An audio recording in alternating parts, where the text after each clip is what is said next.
Ladies and gentlemen, welcome in here to Murder Church on a Sunday, episode 24, the Phil Spector Hollywood murder trial, still coming at you.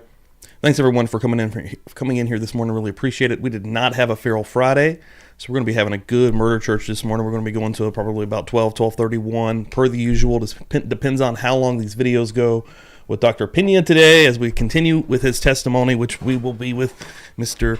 Dr. Louis Peña for quite some time. Thanks everyone for coming in here. Please smash that like if you have not. Really helps us out.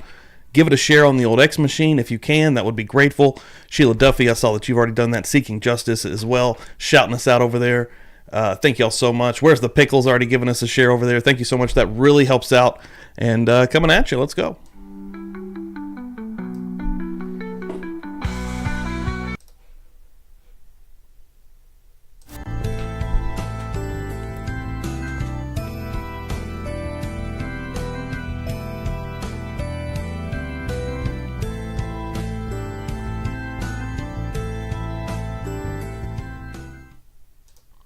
Yo, what's up everybody?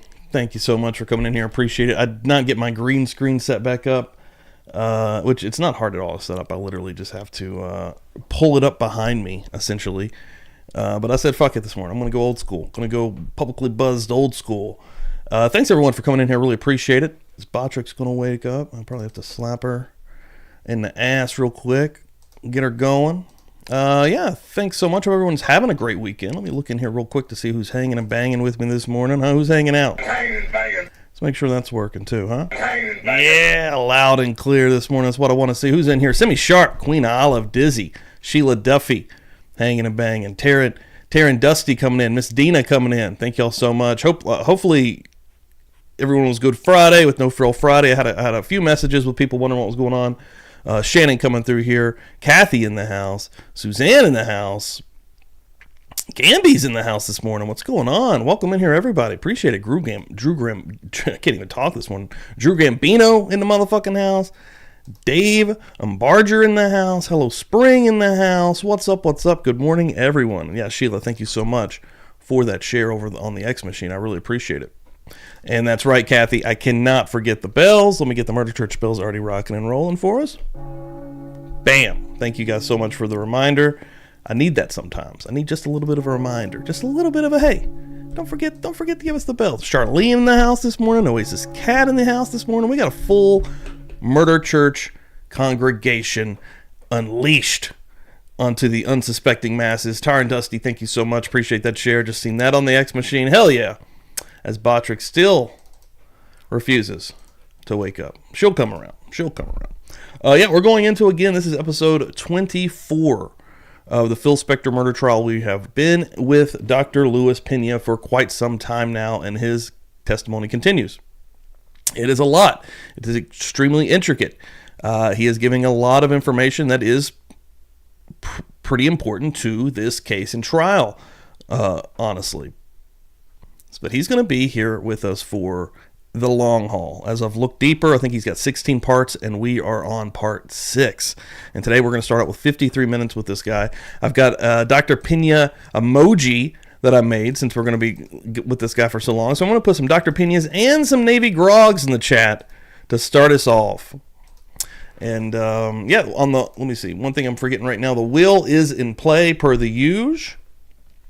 And I think we're starting a new will out the gate, if I'm not mistaken.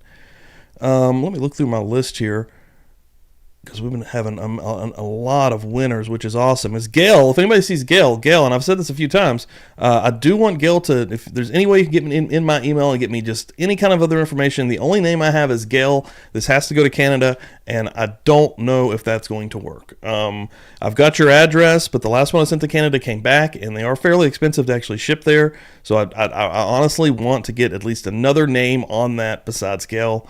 If you could do that, that would be amazing. But coming up, I believe tomorrow, we're going to have another round of shirts going out, which is going to be Shiraz. Akasha's got another one going out, Dom's mom, and Carly Rooks. So 4 more shirts are going out on Monday. And then after that, we're still playing catch up here with some past winners. One that I'm unsure of that I've only seen one time. He's only come through once on a Feral Friday on Kick. Aiden did win a shirt. I've not seen them again, so we'll see what happens there. Tiff Knox has another one coming. Kaylin has one where she won, I believe, 2 weeks ago. Kai, Taryn Dusty, Queen Olive. These are all still ready to rock. Pammy, Kitty C, Simi Sharp, Tasha, Wildside. We've had an amazing amount of winners. Taryn Dusty has another one. And then Kelly was the last winner. And then, of course, the van is going to Tiff Knox that was won. Phil Tower Toys is shipping that one out.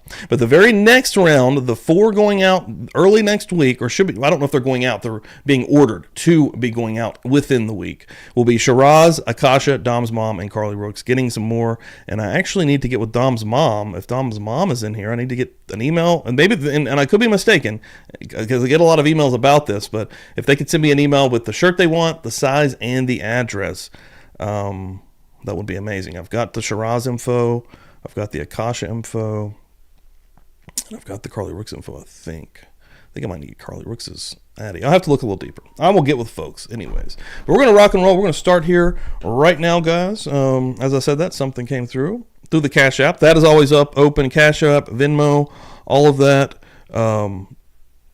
ready to rock and roll. Oh, yeah, right here. Boom.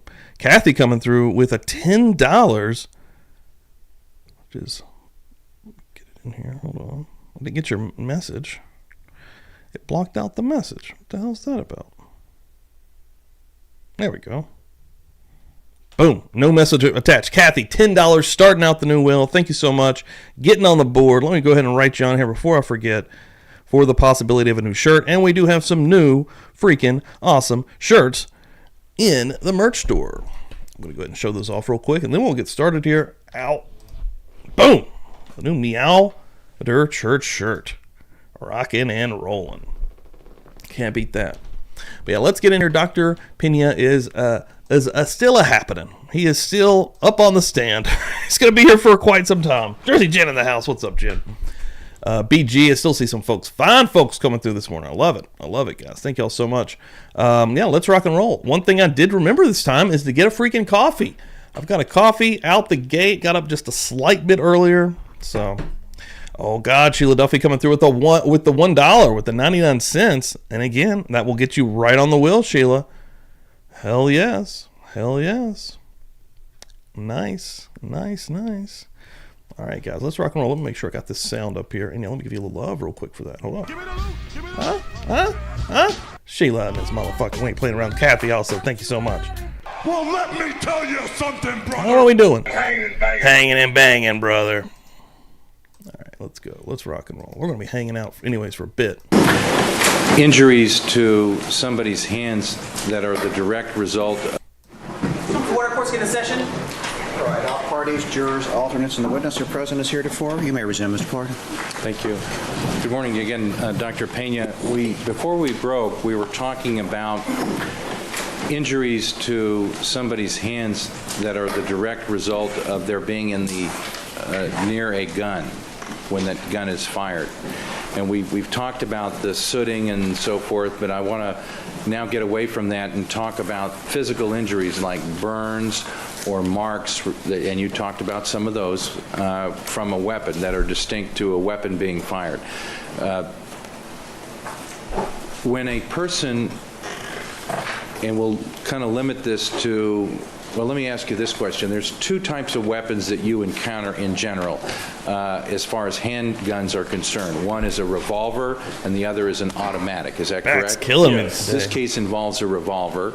Is that true? Yes. It's hard. It's hard out here. Different things when there's a revolver as opposed to an automatic. Some things you look at are the same. Jay with the share. Thanks, brother. Okay, so both guns have a barrel, have a muzzle. You look, they're the same, but a revolver, the bullets spin around before they're fired. Is that correct? Yes, just keep in mind, Mr. Plurt, I'm not real good with weapons in general. I just need to let you know that. Yeah, I understand that, Doctor, and I'm not suggesting that or criticizing you for that at all. I'm just, but you are familiar with injuries from weapons that are on bodies. That's sort of where the rubber meets the road as far as your expertise is concerned. Is that true? Yes. Okay, so you've learned over the years, both by education, reading books like Dr. DeMaio's book, Dr. Spitz's book that you referred to yesterday, about injuries to people's bodies from guns. Is that correct?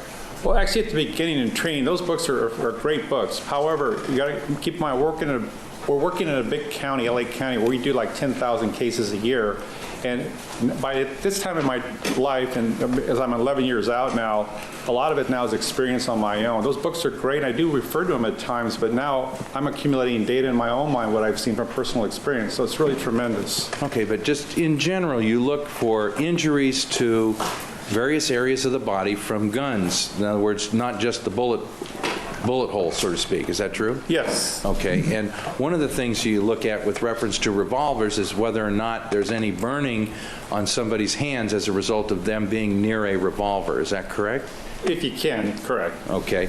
Now I want to show a picture which is a generic picture of a revolver, and I want to ask you a question about that, and we'd ask that this be marked next in order, Your Honor, and it would be just a demonstrative piece of evidence regarding the shooting of a revolver, a high-speed photograph. Double Q. Double Q.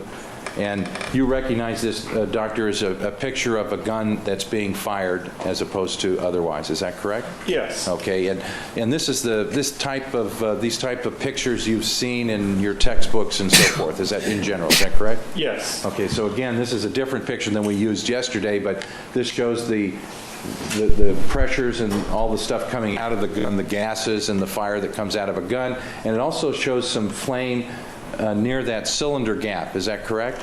Yes. Okay, and sometimes in the work that you do, you look to see whether or not somebody's hand was at or near that cylinder gap and may have gotten burned or scorched, or soot was deposited as a result of their hand being near a cylinder gap. Is that true? Yes. And you've seen that sometimes where somebody is fighting over a gun and it discharges. I haven't seen it too many times, actually, to be honest with you. Okay. But what we're talking about is the injury that gets produced from this area of the gun here, the cylinder gap area. Is that correct? Right. Okay. And did you see on the palms of Miss Clarkson's hands, did you see any injury to the palms of her hands that showed any type of either debris from a gun or burning from a gun or anything such as that? No. Okay. Now the next picture I'd like to show is next in order, Your Honor, is actually a picture of the gun involved in this particular case, and that would be Double R. Double R. Thank you, Your Honor.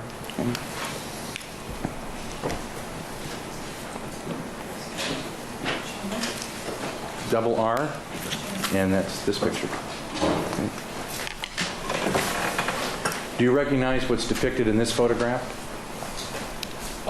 Somewhat, yes. Okay, 38 caliber Colt, I believe. Is that right? I don't know. Okay.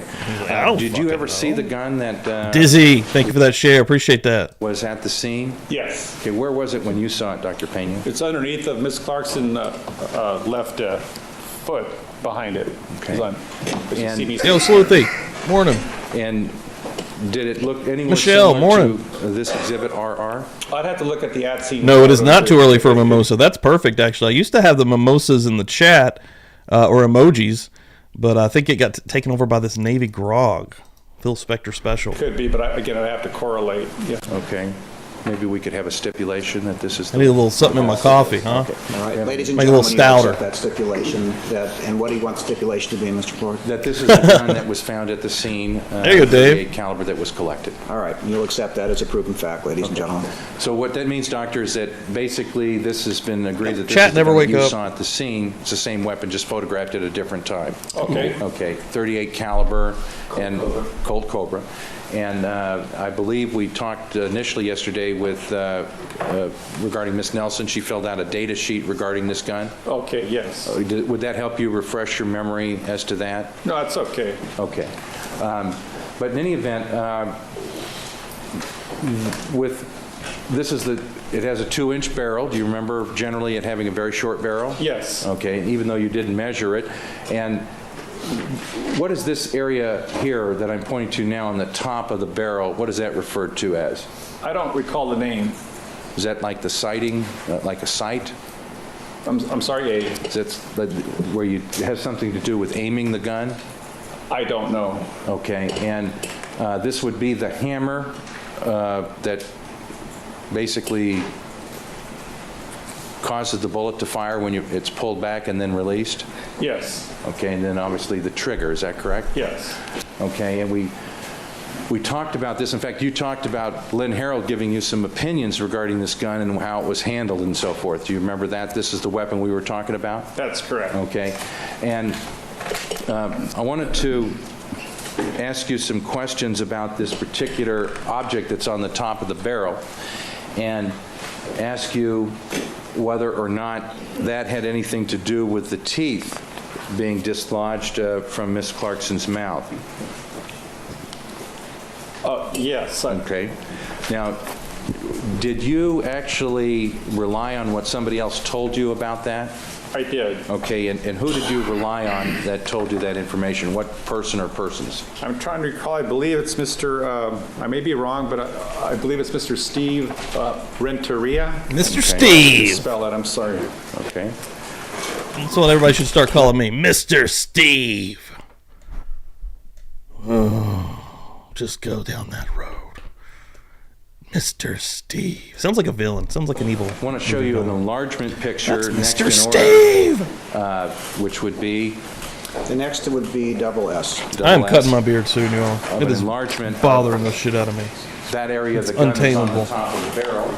It's so thick down here now. That's what she said. 3.317.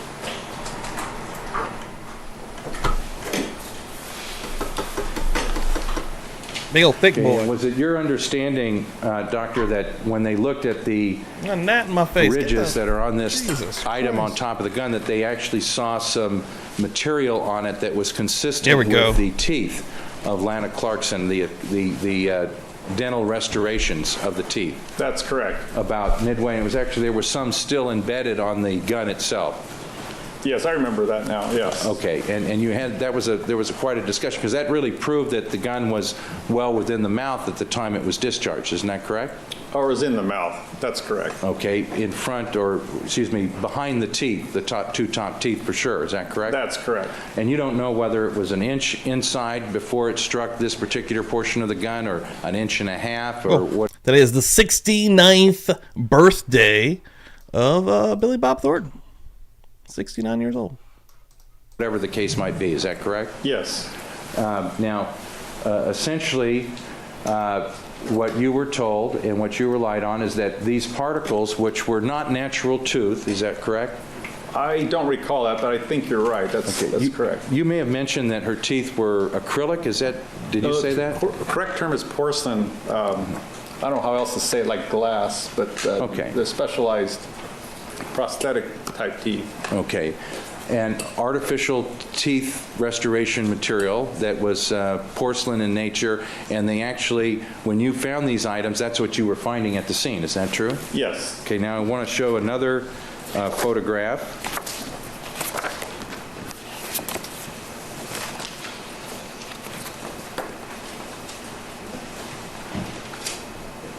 Teeth would be the next one. Correct.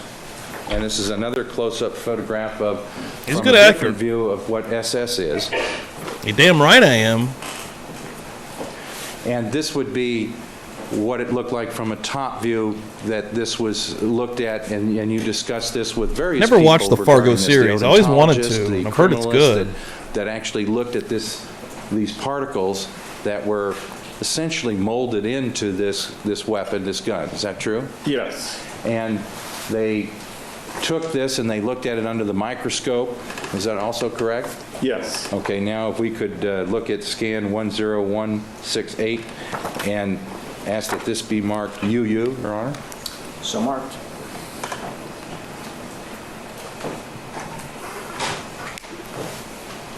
There's the chat. She woke up.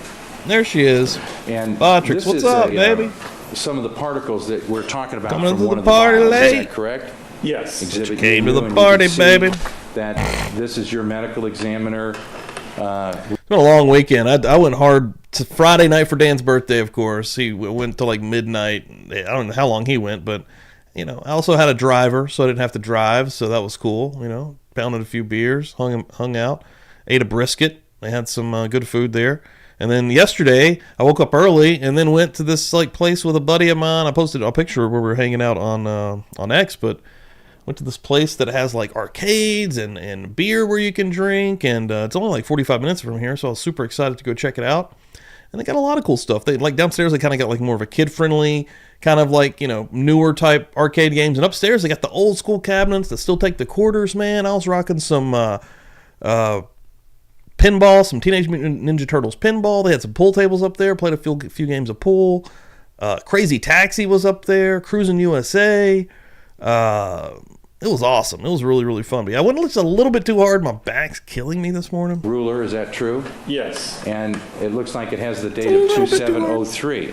Jersey Gin, that'd be awesome. If you can get with Dom's mom, I need which shirt, size, and an address, and a name, if that would be possible. If she's in the U.S., Dom's mom should work. I only get freaked out about going outside of the U.S. for like a legit name, but either way, whatever she feels like doing. Yes. And was that the date that you and the odontologist were looking at these vials of tooth material? She's got some coming up here. Restoration tooth material? Yes. And you were looking at that to see if they had any connection with this Same with Shiraz. Yes. And what was the Need to get her info. object or the point that you were trying to determine when you were looking at this tooth material? That those indeed are Miss Clarkson's recent. Dude, it was awesome. I played a Cruising Cruising USA game. I was playing a lot of stuff. The Crazy Taxi was actually super fun. I kind of wish I would have replayed it because I got like a D. They give you like the levels, like the classes that you get. So I got a pretty terrible score, but I picked up 3 people within that time frame. But I feel like I could have done better. So I'm going to be going back. Let's just know that. Okay, and why was that important? That it's not someone else's, that it's hers. Okay. And again, we've talked about where they were found and so forth. We've already described that. If we could go back to Exhibit TT.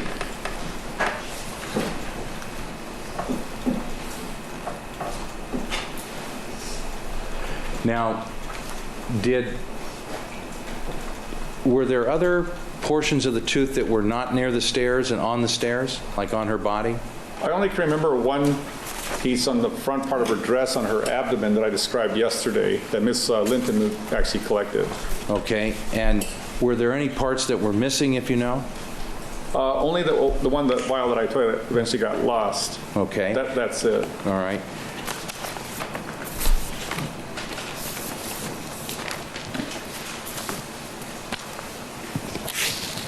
This Dr. Peña is a nice gentleman.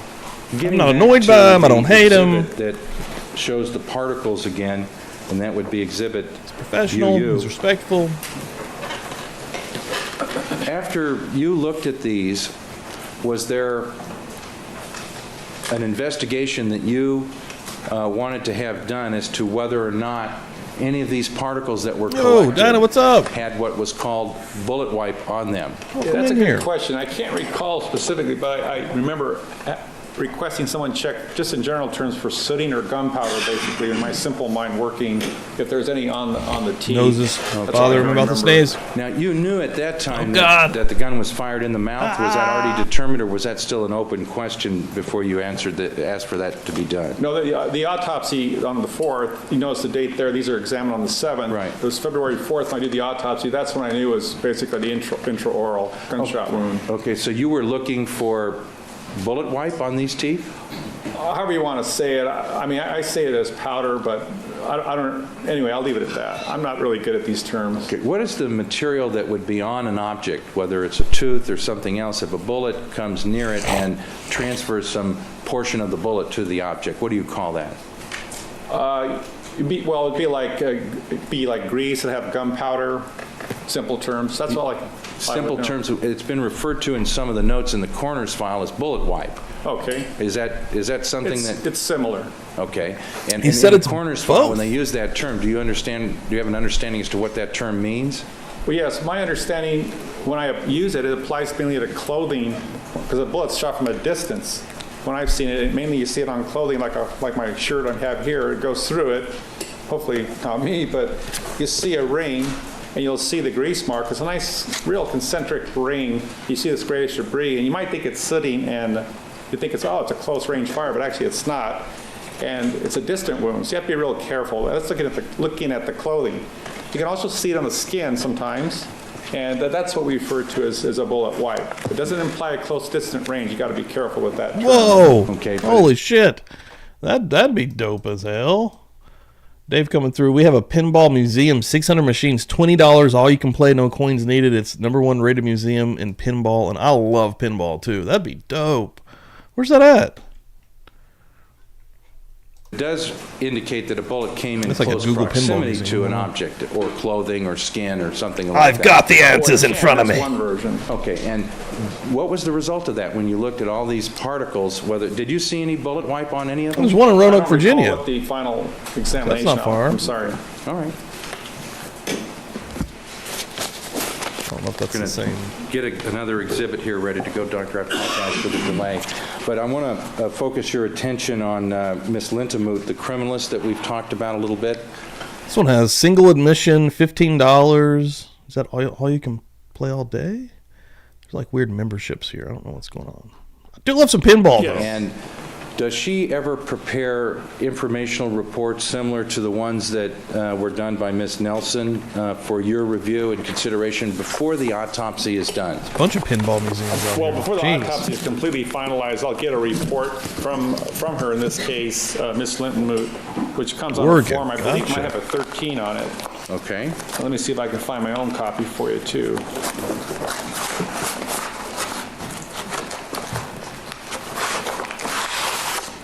What do they say about dreaming and your teeth fall out? There's a saying to that, Taryn. Hold on, I'm going to Google that. I don't know if you buy into that shit, but let's see. Dreaming of teeth fall out. Page Meaning. 664. So let's see what the meaning of that is right off, anyways. At least what the AI overview say. Dreams about teeth falling out can have many interpretations, but both positive and negative, and can be related to what's happening in your life. I kind of believe that. I mean, dreams, I don't remember a lot of my dreams, but I definitely kind of believe that. Whatever you're feeling in your real life, anxieties, stress, all of that can come through your dream state. It's trippy, honestly. Loss. A vivid dream of teeth falling out could symbolize a recent loss of something important, such as a job, relationship, or loved one. Insecurity. See, there's all these different reasons, all right? Like, they almost are definitely going to hit something that you can identify with. Insecurity. It could indicate that you're feeling insecure or dealing with some kind of loss. Fear of failure. Losing your teeth in front of others could indicate a fear of failure or being judged. Lack of control. Teeth falling out for no apparent reason could symbolize a sense of lack of control in your life. Again, that makes sense as well. Stress or anxiety. It could be a symptom of stress or anxiety, or that you need to address something in your waking life. Worries about appearances. You might be worried about aging or losing control of certain aspects of your life. Rebirth. It could symbolize giving birth to something new. There's a positive one. Costly compromises. It can happen when you're confronted with a decision, but you're not satisfied with the options. Losing face. It could mean losing other people's respect. Stuff like that's always been interesting to me, whether it's bullshit or not. But 81, would that be the number? Let's see, I have,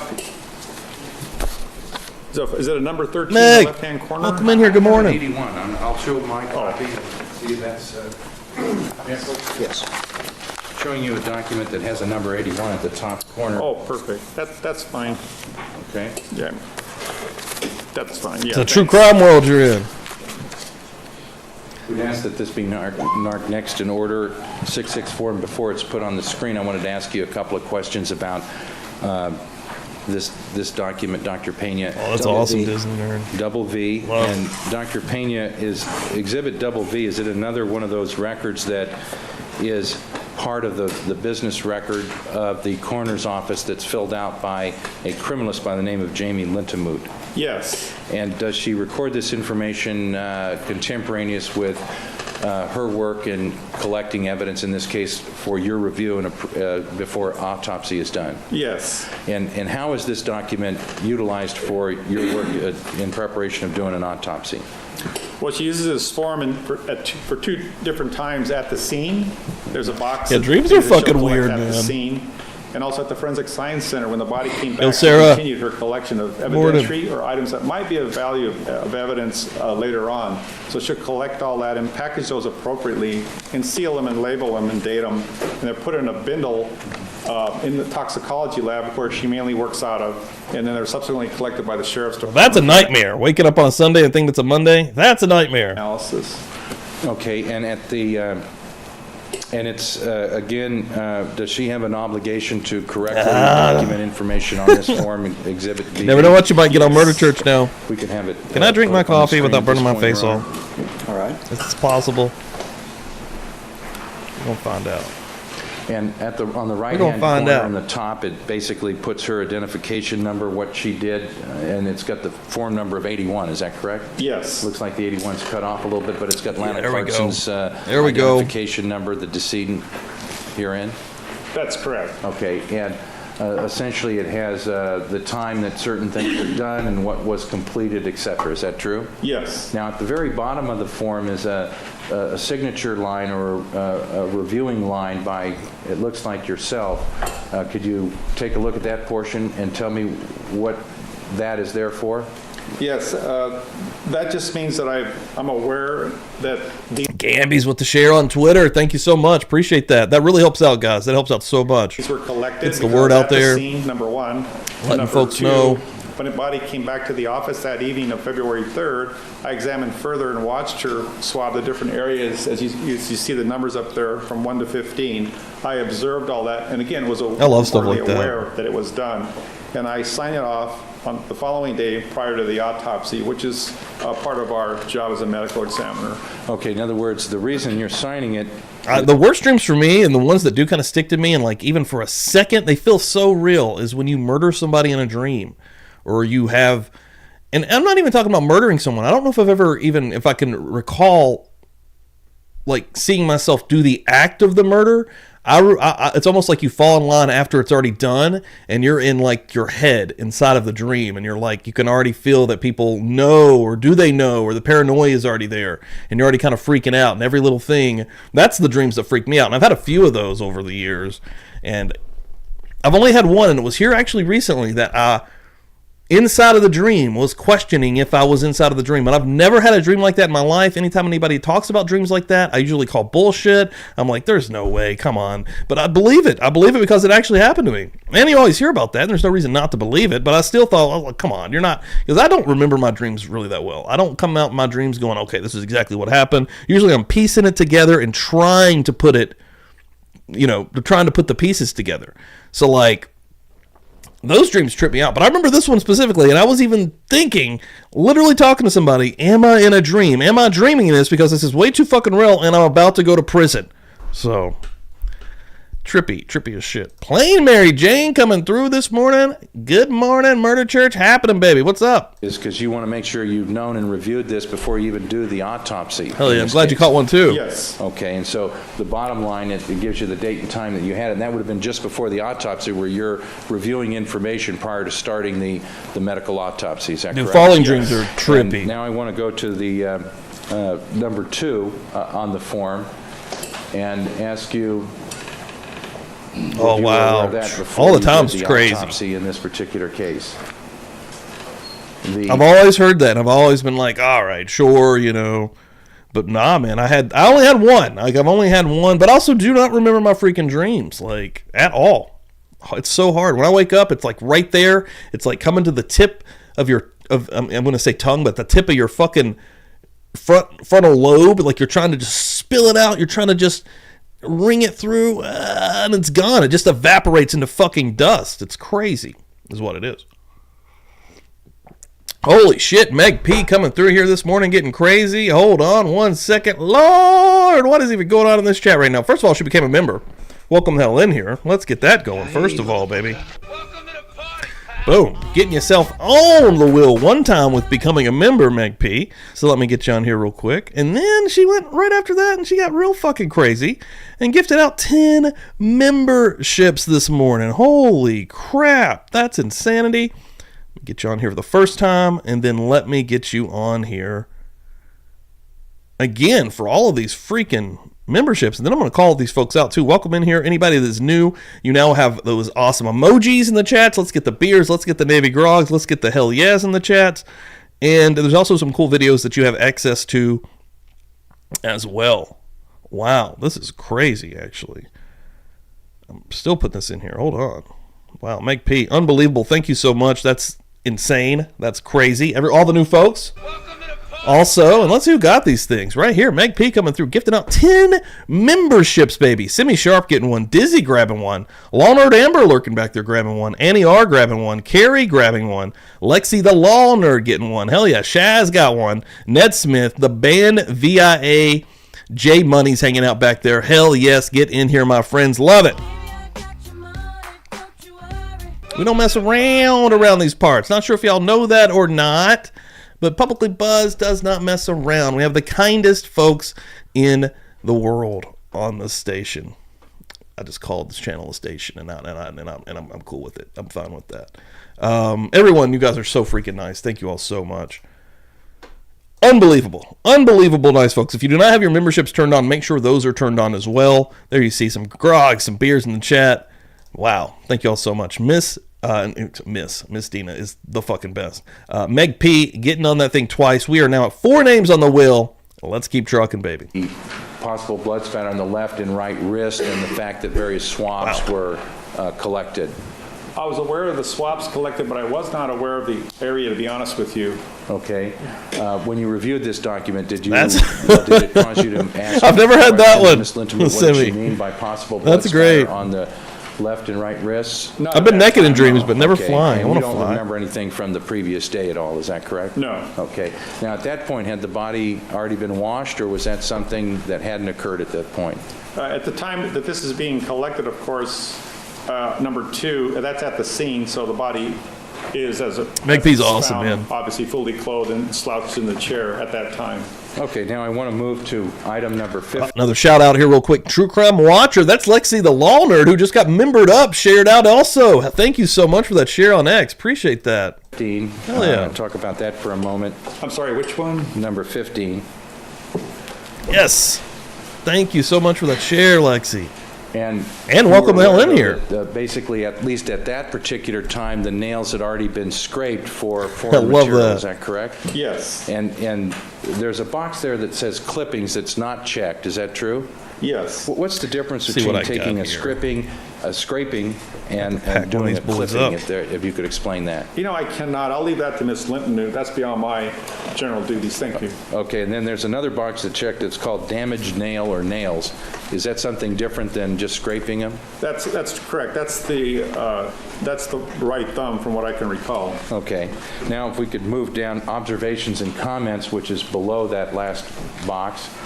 Decedent was fully clothed. Long skirt was found inside the decedent's purse, though. See evidence log and so forth for collection. Do you know what's referred to, what it means when they say there's an evidence log? Yes. And is there Dude, that's the an evidence log, or was trippiest there an stuff. evidence log And in it this happens particular all the case? time. The like twitch falling, like the feeling of falling in dreams is so normal. Like that's about a nightly occurrence, quite frankly. Ember Burns in the house. What's up, Ember Burns? Get the hell in here. Couch Juror. That's a cool name. Good morning. Oh wait. Oh well, it's Bo Pete. All right, that's a great name. That's a good change. That's a good name. You're familiar with? Yes. And what is the purpose of that evidence log? That's quite important. That's a chain of custody, what we call it. So everything we collect, whether it be clothing, whether it be a hair from the body, whether it be sampling, like Ms. Linton who did a GSR, gunshot residue test, for example, sexual assault kit. Those are all separate and put in separate envelopes and then ultimately taken down to a basement area, which is where our evidence control area is located. Then, whatever agency may come by will have to sign out. First, it's logged in from us, and then it'll be checked out in sequential order, which agency takes it. In this case, LA Sheriff's Department. The date, the time, whoever nice. takes it. Then That's what I'm anything talking that may about. be returned back to us for whatever reason, it's logged back in again at a different date and time. But that's how we keep what's called a chain of custody, so we know where everything is going and where it's been. Okay, and have you reviewed that in connection with this case at all? Well, I reviewed it, yes. Okay, and was there ever any documentation as to possible nail material that was collected in this particular case? Yes. Okay. Now, I want to ask you regarding Ms. Lintemuth, this is her a little report or a one-page document that you reviewed prior to autopsy. Does she also have a report that she prepares as a result of her work that she might do in this particular case? Yes. Okay, and what's the difference between this little handwritten fill in the box, check the box, and her official report that she eventually prepares in this case? Well, this is a very detailed, as it's titled, sexual assault evidence data sheet. So it's referring to the body to cover ourselves, to rule out, of course, or rule in if there's any sexual assault that was done for this decedent. And this is a classic form that we use, a Form 81. So that's one item that she's completing. And then she'll generate a report of the overall scene and go into a description Another of that. Phil Body was lurking down found there. in detail, and that's what Mr. I'm going to get Burke's another alluding one. to. I'm going to get some more. Okay, while we're on the subject of the sexual assault evidence data sheet, was that ruled out in this case? As per our discussion yesterday, yes, it was. Now, I want to show you what's, hasn't been marked at this point, but a document that has a number 13 on it, and ask you if you recognize this document. Yes, I do. Okay, and it's a 3-page document, and did you consider and take into account in rendering the opinions that you have given here regarding Yo, the Kai. decedent Lana Clarkson? Get in here. Good morning. Miss Lintamoose. Got a house in here this morning. Got the crew in deep. Yes. And do you understand what Miss Lintamoose was reporting on as far as the type of investigation she was doing based upon your years of work and experience with the coroner's office? Yes. And did she observe in her report and explain in her report anything she did as far as using some type of alternative light source to examine areas of the decedent's clothing and body while she was at the scene? Yes. And what did she report in that regard? It's a UV light. Wow. She examined the decedent under a UV light. Oh my God, Meg P is insane this morning. Holy crap, dude. This is awesome. Meg P, thank you so much. She's like, you know what? I'm getting a shirt. I'm going to get a fucking shirt, put it in a bag, send that shit out. Wow. Let's see who got in here right now off this next off. That's 15 memberships Meg P has gifted out this morning. That's incredible. Wow. Kai came in perfect timing. She got one. Couch Juror came in perfect time and got one also. Drew Gambino. Nice. Pick that son of a bitch up, bud. Murph's Turf. New name. Get in here. Grab one. Ashley also grab one of those things. Hell yes. Hell yes. Meg trying to turn the chat green. That's what I like to see. Thank you so much. Get those right there, baby. Some liquor drinks, some hell yeah, some probably nothings, little mini tornadoes, some beers in the chat. Huh? It's not too early for a brewski in the church. Navy Grogs. Holy crap, man. Meg, thank you so much. That's absolutely unbelievable. Let me get you in here again for the possibility of another shirt. Okay, and what does that use for? If you could explain to the jury essentially what that, if you know. I don't know. Okay. That's a light that has a different wavelength that is Wow, used that's to look awesome. for That's so evidence, generous, basically. man. Counsel is testifying. Sustained, he said he didn't know. Okay. Do you know whether or not it is used for evidence collection purposes? I do know it's used for that. Yes. Okay. Let me see where you're at on here, Kai. I was talking about it earlier. Let's see. So just for reference, just because she asked real quick, speaking of shirts, when should I get mine, Kai? So I'm going through right now. The next wave that is going out is going to be Shiraz. Akasha's got another one coming. Dom's Mob, and then Carly Rooks. And then the next wave that'll be going after that, you should be in there. We got Aiden, who was random from a Feral Friday who won, and I haven't never seen since, so we'll see. But the next wave after the wave that I just mentioned that ends with Carly Rooks should be Aiden, who, again, we'll see how it goes. But then a Tiff Knox, Kaylin, Kai, and Taryn Dusty. So yeah, you're in the second wave from now. So just keep that in mind. It shouldn't be too much longer. I would suspect probably the next 2 weeks or so. Trying to space these out. When we get paid from YouTube, it's on the 21st of each month. That's when the lump sums from the supers come in. So I'm trying to space it out to where it works well with the money that I actually receive through the membership, or through the wheel for the shirts to be sent out. So, but you're in there, baby. You got one coming. Don't worry, I got you hanging right here, hanging and banging medium. Were you ever told the result of Miss Clarkson's gunshot residue test? Was that ever reported to you? Yes. Okay. And Who reported that to you? Mr. Steve Dell in a written report. Okay, was it a left hand and right hand report? Yes. And was it positive? In other words, did her hands show gunshot residue? Yes. What does that mean? Oh, no, as you far as rock. you as a pathologist That's is amazing. concerned? In other words, you've got Those a are so cool. positive for that. Does it mean somebody could have been holding a weapon when it was discharged? There are two ways to look at that. The first one is correct. Mr. Steve Dowell, who will testify, will explain it better. It implies that a person could have been holding a weapon at the time of discharge. It also implies... thank you so much for that share. Of the decedent could have been in the vicinity or environment when that weapon was discharged. Meaning, I'm just giving you examples. I don't know what happened here, but it could be here. Holy shit, Queen could be Olive. Here. It could be in the vicinity. We got I don't know. a how many match feet. now, Someone baby. else will Queen Olive explain said, that. So let it's me two in important here. ways to look at that. $1.99. Remember, Queen, I was thank you telling so about much. What else could it be? Queen This Olive's is a past good example winner, for too, now. GSR studies to keep in mind. So, like you said, could it be in her hands? That's why it's positive. Or could it be in the vicinity when the weapon's discharged? And when you say vicinity, do you have a particular range, or is that something for somebody else to talk about? That's for somebody else. And Halfway to a will. certainly 6 more to this test go. is designed to determine whether a person could have fired a weapon. Is that correct? Objection to culture speculation as to why the test You need to lay Hell it yeah. out. And there's been a lot of shirts already that's landed too, folks. I mean, those things are coming through. I get emails all the time, and so far everyone's been so pleased and happy with them. So I love it. I love it. If the witness is able to testify to it. As far as your understanding of these GSR tests, Oh, see that. when they're in the vicinity of the weapon, essentially somebody firing a weapon. see is that within share, the Diana. vicinity. Thank you. That's inclusive of that. Is that true? objection that's made. Does the witness, do you understand the question, sir? Not really. Okay, All right, let the me objection- rephrase that. the That was a objection bad sustained. question. How many self-inflicted, and let's kind of, I want to pin you down. Had to get the a little live here, shot, Dr. Peña, the if I front can. live shot You of Phil. talked about the number of self-inflicted World to see real quick. gunshot wound cases that you've looked at in your career, and I want to talk about intraoral, inside the mouth. Okay, and how many was that again? It'd be a couple hundred or maybe a little more. Okay, that would be where the weapon was discharged in the mouth. Is that correct? Oh, I'm sorry. That's overall. That includes Look at the this head, one. head area. So How cool is this comment right here?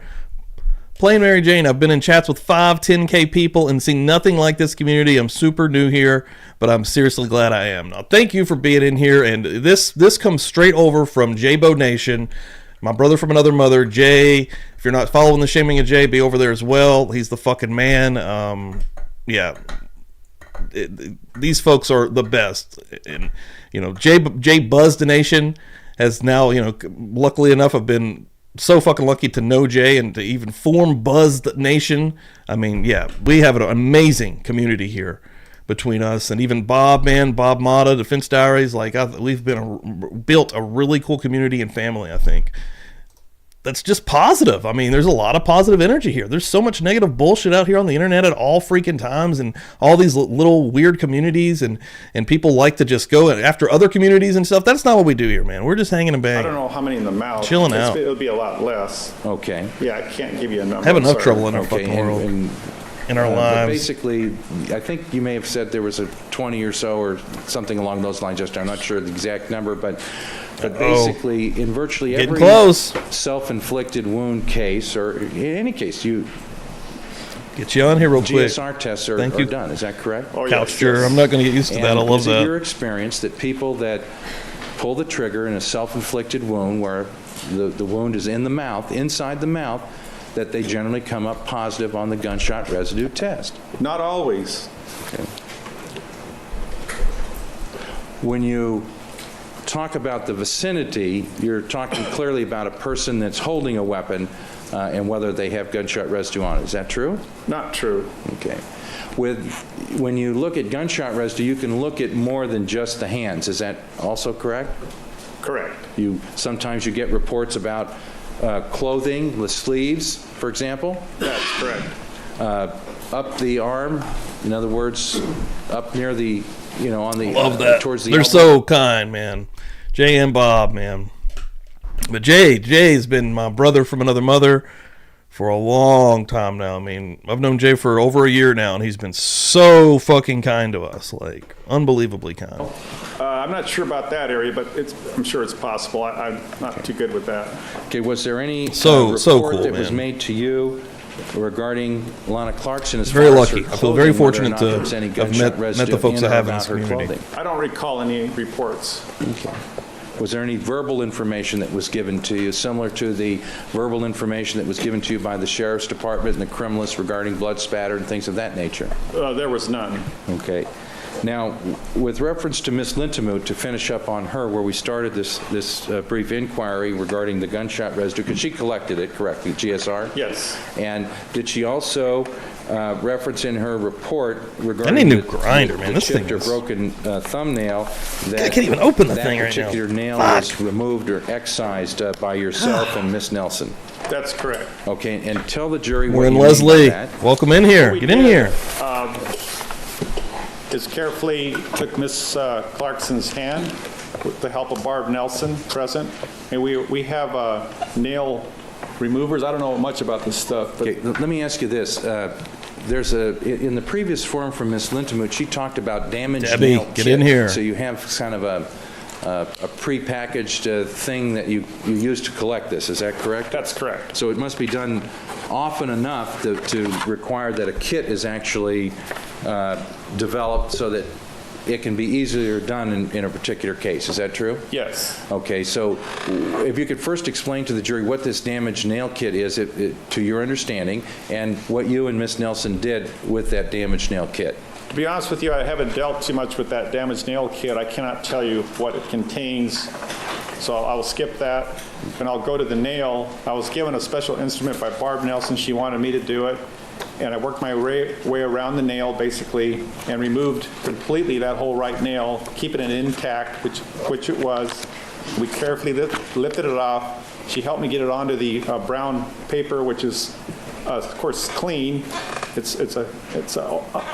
don't know how they come in. They're folded. You have to unfold the brown paper, put the nail in there, refold it carefully. Then after it's folded in there, put it into another envelope, which has the labeling for it. So you put the case number down, the decedent's name, the time that you collect it. Then you put a seal around that, and I initial it, date it, and time, and then it's put in a special bindle. And that's what we do. Bindle. Okay. And what was the reason that you do this extra procedure with reference to this particular nail with this damaged nail kit? What was that you take out the whole nail? Because I wanted to rule out a couple of things. Mainly to see if there's any gunpowder or residue on the residual nail. That was going through my head at the scene, and when the body came back, I wanted to protect that nail. And I wanted to rule that out or rule it in, if possible. Okay, so how was that done? That was sent to the LA Sheriff Crime Lab for analysis. Okay, and would that, if it was present, would that indicate that somebody could have fired a gun with that nail? Not necessarily, no. Yo, Okay, Donna, could it what's indicate that up? it was near the end of a gun when it was fired? That I don't know. Okay, so that was ruled out. There was nothing specific found on that nail, or was there? There was nothing that was relayed to me, and I saw in a report also there was nothing of significance on that nail. Okay. There might have been some blood, but I'm not sure what that means. There would be blood from the excise process. That's what I think, yes. Oh, okay, so it all came back to Lana Clarkson, essentially? I believe so, yes. And essentially, you were looking for maybe evidence of a struggle, foreign material on it, and that came back negative also? That's correct. Oh my God. Yo, Meg P's insane this morning. Who just got him again? All, new people coming through here getting mimmed up right now. Megan is literally trying to make the entire chat memberships, giving out memberships to the entire chat right now. We can't even talk. I'm being blown away right now by the generosity. Holy shit. Let me get you on here. First of all, Meg P. Holy crap. Another 5 just got gifted out. What in the world? Wow, that's insane. Holy crap, who got these things? Leslie coming in here right out the gate. That's a good welcome. As soon as you come through, getting a membership. Michelle getting one as well. Let's see if I can see these names. Leslie Simons, Michelle Salter, Nanny Goat. Nanny Goat, that's a great name grabbing one. Hell yeah. What? Leela B getting one. Stephen Cooper getting one. Welcome the hell in here, everybody. Look at this crap. This is insanity right now. Wow. All right. And I'm pretty sure something else just happened over here on the side. Hold on.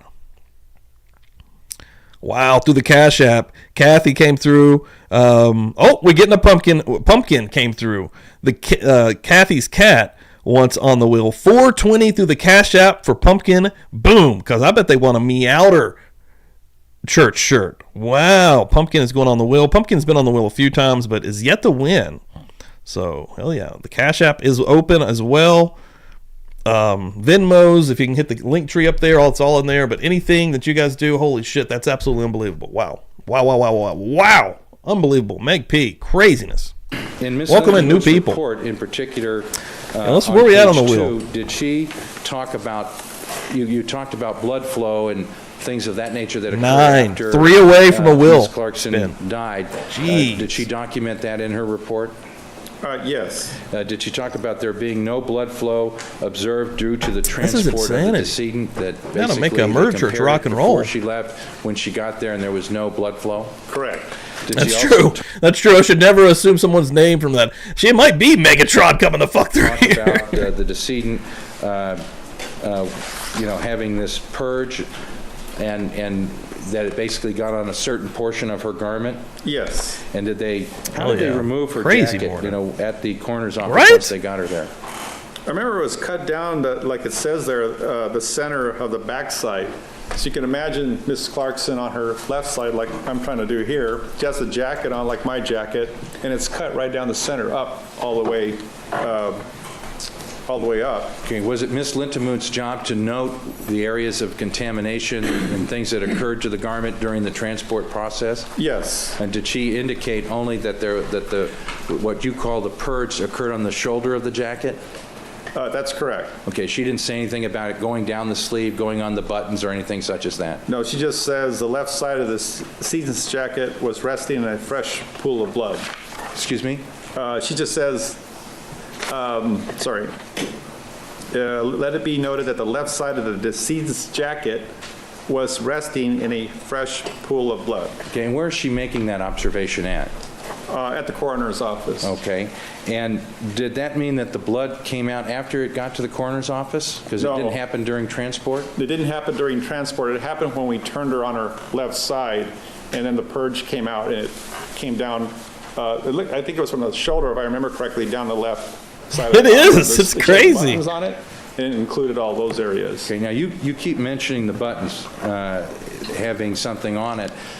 Is it Donna Minner coming through with the $4.99. Pass the plate for our great Pastor Steve. Thank you so much. You're incredibly generous. Like, that's crazy. You're getting on this fucking wheel right now, Donna's what's happening. Boom. With the possibility of, again, winning a sweet new shirt. Murder Church shirt. Any shirt you want there in the shop, actually. Got a lot of cool shirts. Wow. Truly rocking and rolling this morning. Testimony that there was nothing on the buttons at the scene? 2 left? From what I can remember, yes. Okay, what did you document in your notes regarding the buttons at the scene? I did not. 2 more names. Did you see any blood on the buttons? No. Blood stains or anything like that? No. Did you see any material? When somebody gets shot in the mouth, do you ever see material other than just blood come out? In other words, particles of other, like tissue and things of that nature? You mean other than blood? Correct. Well, it'd be with blood. I've seen, you got to have a combination, because I've never seen anything without blood. If someone puts a gun to the head, because the head is hard, it has to be the head, you're going to see blood come out with the direction that, where the weapon was placed, and blood tissue I've seen come out. It'll come out in gobs, actually, and basically those are the 2 materials that I've seen. Of course, bone I've seen come out. Okay. But with the mouth in particular, the inner oral, inside the mouth wounds, other material besides I've only seen blood, to be honest with you. I've never seen the spinal cord tissue come out or bone. Maybe a little bit, but I can't recall. Okay, but that's not something that you particularly have any expertise in, is that correct? Yeah, that's correct. All right, and would you feel comfortable in rendering an opinion as to whether something came out immediately after a gun was fired inside the mouth and Oh, rendering that's opinion as to awesome. how that happened? Yeah, I did not get to see that. I need to actually be on the What replay type crew of an for that expert one. would be the type of person that would be I get home able to too give late. such an opinion, if you know? It'd be a blood spatter Later, wasn't person super from the late. crime lab. Okay. Would a pathologist that was familiar with blood spatter and tissue blowback be qualified to do that if they were familiar with that subject, person with your credentials and qualifications? I don't know, and I don't know of any offhand. That I've can never do seen that. this movie Saved, Meg, but I remember the hype around it during that time frame. Like I'd graduated in 2005, so I remember like that time. Oh man, Macaulay Culkin's in it. That's cool. Mandy Moore. I love Macaulay To Culkin. be honest with you, in our line of work, Okay. it's very focused. Yo, Strychnine, welcome in here. Good I'd like to have morning. this. It's a Disney Nerd, conspiracy of the same $1.99. Get it, exhibit. baby. It's 2743. Oh shit. But we haven't had it marked as WW. WW.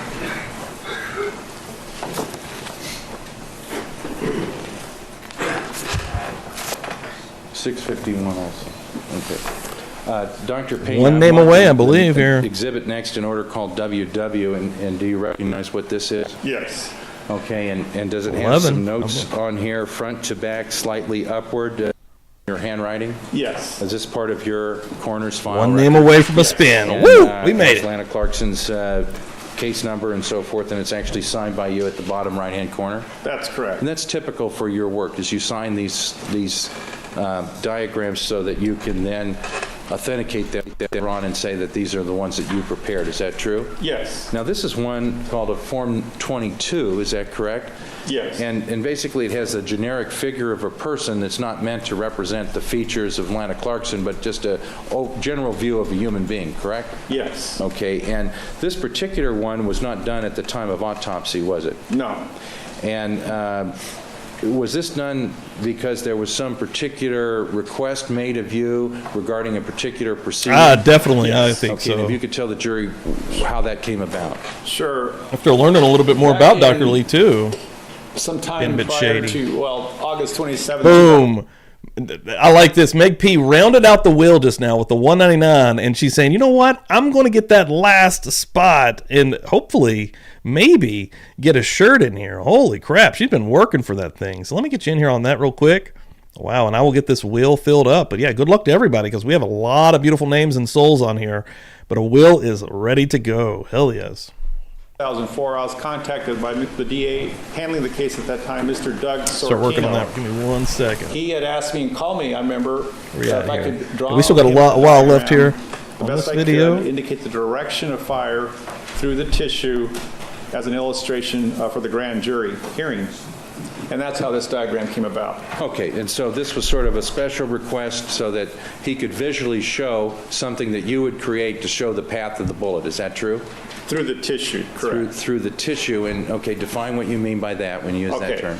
As a medical examiner, when I gave you yesterday, we went through direction of fire, as Mr. Plores alluded to, also front to back and slightly upward. What I'm talking about is when that weapon, the bullet comes out, it strikes the tongue, etc., goes to the back of the tissue. I'm referring to that moment in time when it strikes that first tissue onward. And that's the direction it's taking for me as a medical examiner. So again, front to back, we know it's going, and slightly upward.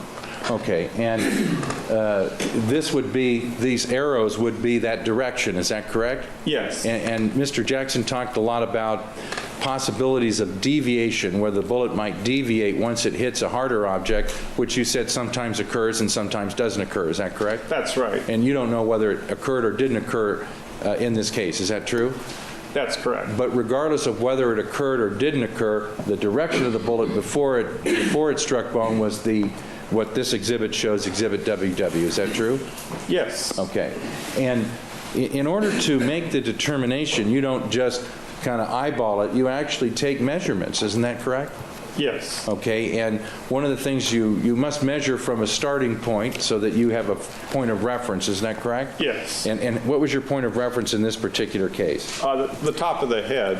Okay, and so you look at the sort of the entry wound inside the body, and you figure out a way to measure that, is that correct? Yes. And you have instruments to do that, is that correct? Correct. Okay, and so you looked at the top of the head and you looked at the entry wound, and then you also look at other areas where the bullet went through, and you measure those as you go along towards the bullet path, correct? Well, I don't measure each individual point. I measure ultimately where that bullet ends up, and I kind of put the beginning point and the end Hey, point Rock, together we'll to do it see right if after there's this video. deviation upward, downward, of course, or right to Hell left yeah. or left Thanks, to right. everybody. Okay. Incredible And there was morning. no deviation.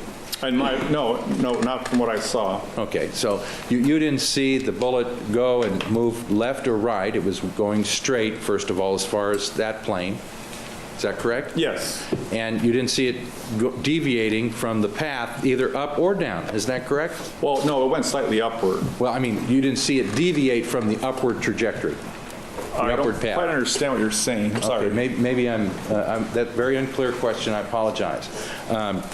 First of Clear all, up this your is a question, side sir. view, and basically it shows the upward direction of the bullet path within the body. Is that correct? Yes. And not taking into consideration whether the head was up or down, it just simply shows the path in an upward direction, assuming the person is at an anatomically correct standing upright position, correct? That's correct. Okay, and you mentioned I met Jay.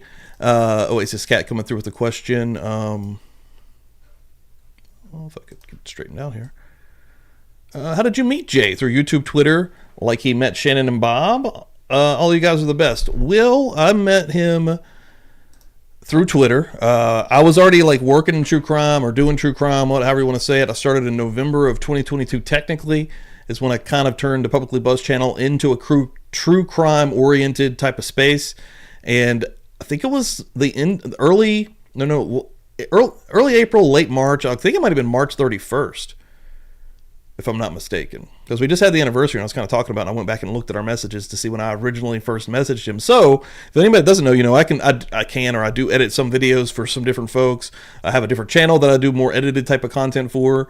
And at the time, I saw that Jay was starting on YouTube. I was like, oh man, Jay's just starting out on YouTube, which is awesome. And I had seen him on Twitter being hilarious, talking about the Murdoch stuff.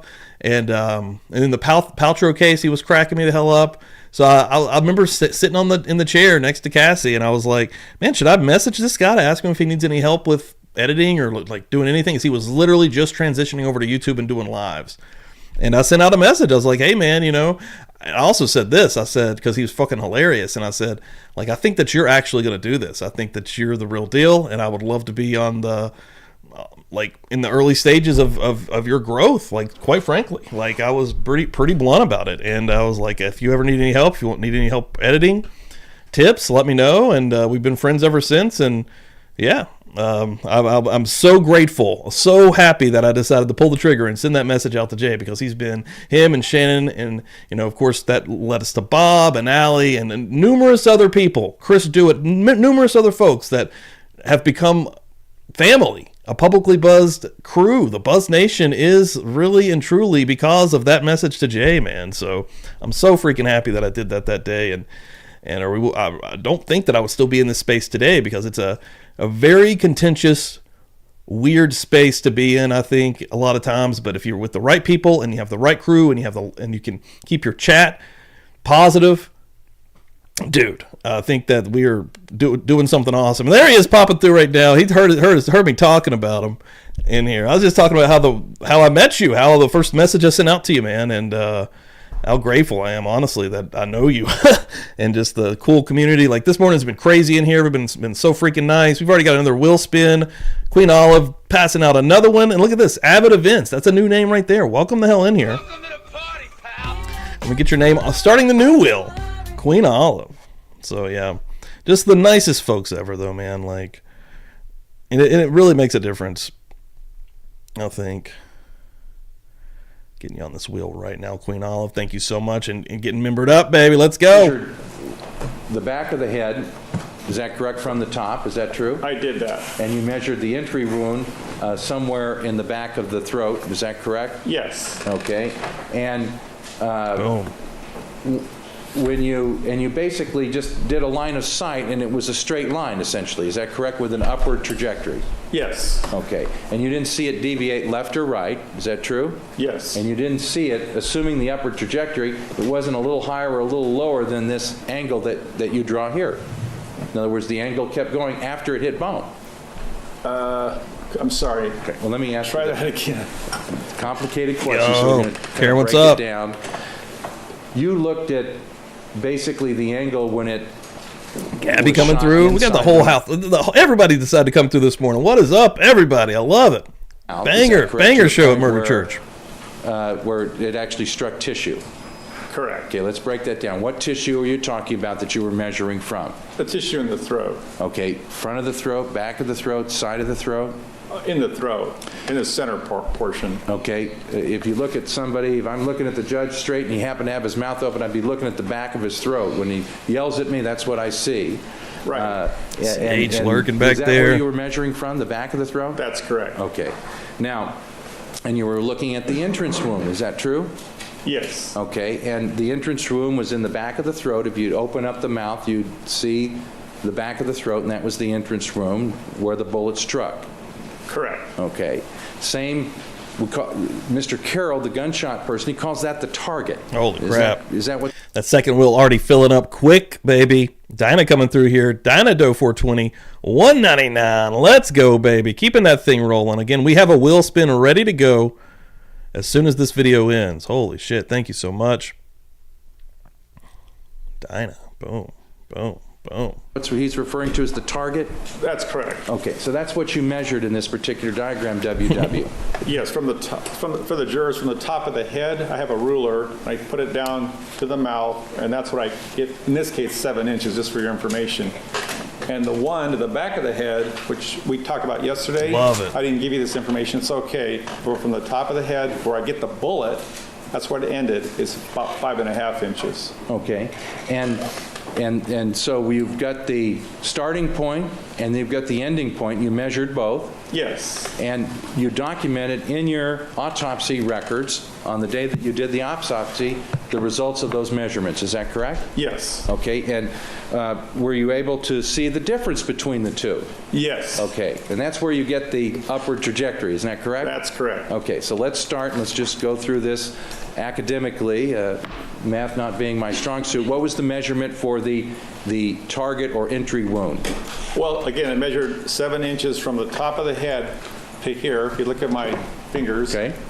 as I'm showing you, this is on Miss Clarkson, not me. We're all about the same in general.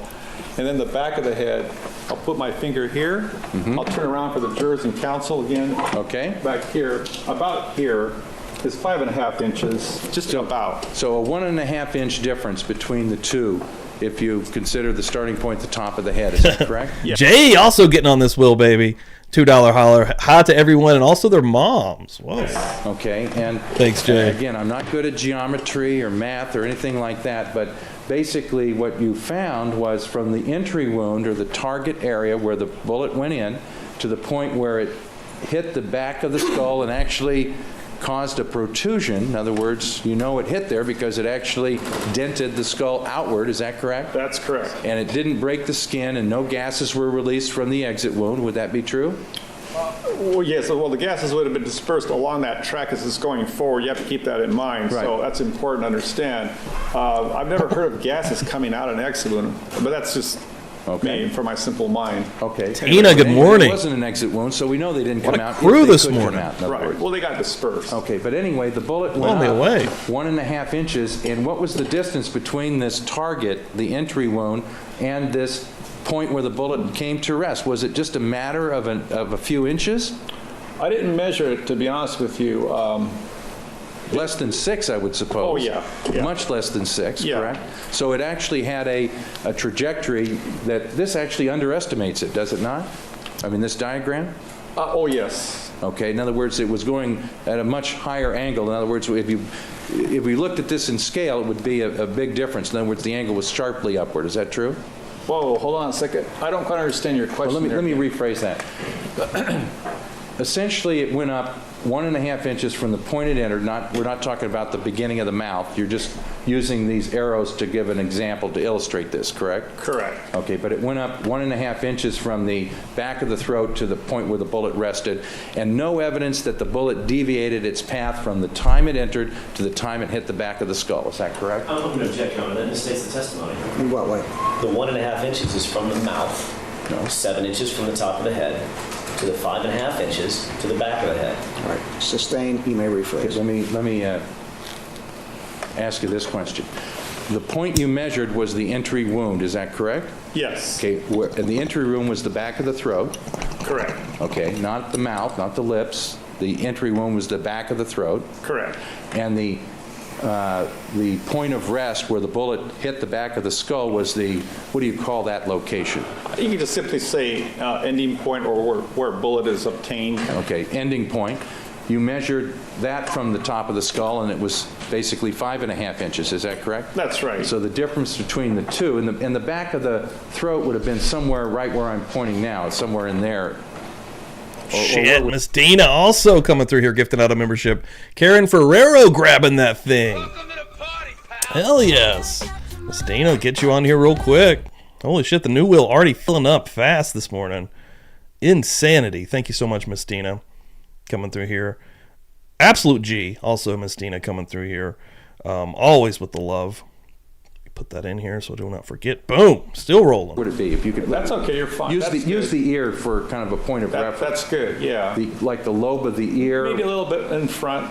There you go. Right about there. Okay. That's fine. And it went up 1.5 inches to this point here, which is the ending point. Yes. Okay. And the fact that you put arrows in the mouth and so forth, that just would indicate basically the angle of the gun should be the same as the path of the bullet. Is that correct? That I don't know what you mean by angle of gun. In other words, if you had a gun that was tilted this way, the bullet wouldn't be going in a different direction, would it? Yeah, that's tough for a medical examiner to figure out. I'm sorry, reconstruction or crime person, our laboratory gunfire person can answer that better than I can. Holy crap. Well, maybe Tina coming through here, gifting out a membership. Wow. Allie B. Jones grabbing that. That's another new name. All these new folks getting a taste of Publicly Buzzed this morning, and the absolutely amazing Buzz the Nation community that's coming through here. Incredible, Tina. Thank you so much. Medical On the examiner wheel and you your go. forensic pathology experience. Just talk about common sense. A gun is pointed in a direction. The bullet usually goes in the direction that the gun is pointed. Just a common sense. Well, as long as something isn't in the way. Okay, assuming that. Wow. Correct. All right, and basically the bullet didn't. This is crazy. It didn't Today's go- insane. It went, as you described, in this 1.5 upward, went upwards within the body, but it didn't deviate from left to right. It was essentially straight into the mouth. Is that correct? Correct. And you also know that looking at this object here, that I'm going to put it in my mouth for a second and try to approximate the direction. And it was essentially, it didn't go left to right either. It was pretty much straight through, center. Correct. If we looked at, let's take a look at another portion of this particular document, and we look at this particular figure here. If we could have that highlighted for a moment, and if we could have the hard copy of Exhibit WW for a second. A lot of new names this morning.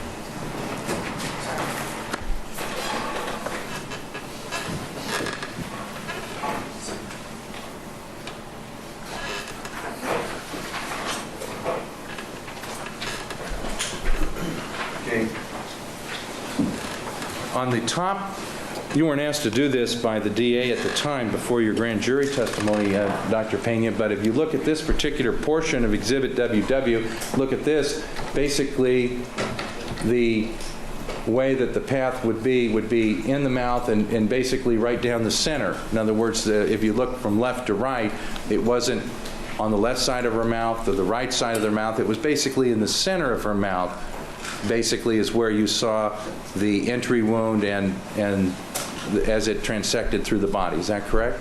Yes. Okay. It's hard. It's hard. I've been digging at 10K for this entire year, actually. So, like, I mean, I have changed the channel a lot. Like, I could definitely do more to go fishing, I guess, for subs. But man, I've really enjoyed like doing a lot of what we're doing right here. Like Murder Church and like True Growth comes from basically chilling together and like getting to know each other. Like it's hard to do too, man. Like it is so hard to build a community. So like, yeah, 10K hopefully is on the way, but man, I've enjoyed getting there for sure. Dude, I sent a message to Jay in the chat there, but man, I've been grinding on that one. We've got the original copy of Exhibit WW, and what I'd like you to do is just like you did with the side view, if you could, maybe with a red pen, I'll get you one here, could you kind of do some arrows to show that it's basically center using the mouth and show where the, as far as the angle as it went in, as it didn't deviate left or right.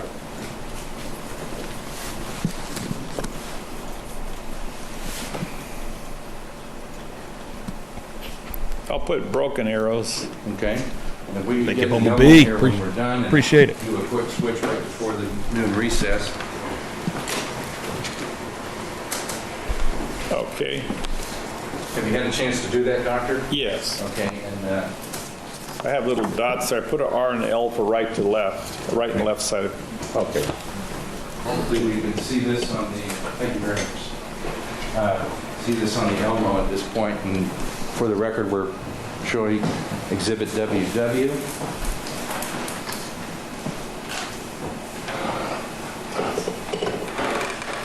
And essentially what you're showing the jury is a different view as far as the left to right position of the bullet as it goes through. And we're not saying that it went up higher, we're just talking about the angle it went in. Is that in the position it went in? Is that true? Yes. And does this WW accurately reflect in this particular portion of the diagram, this top left-hand schematic, does it show that it was basically dead center within the mouth? Well, pretty much, yes. Okay, Yes. you didn't measure it to the millimeter, but No. in general, it wasn't like,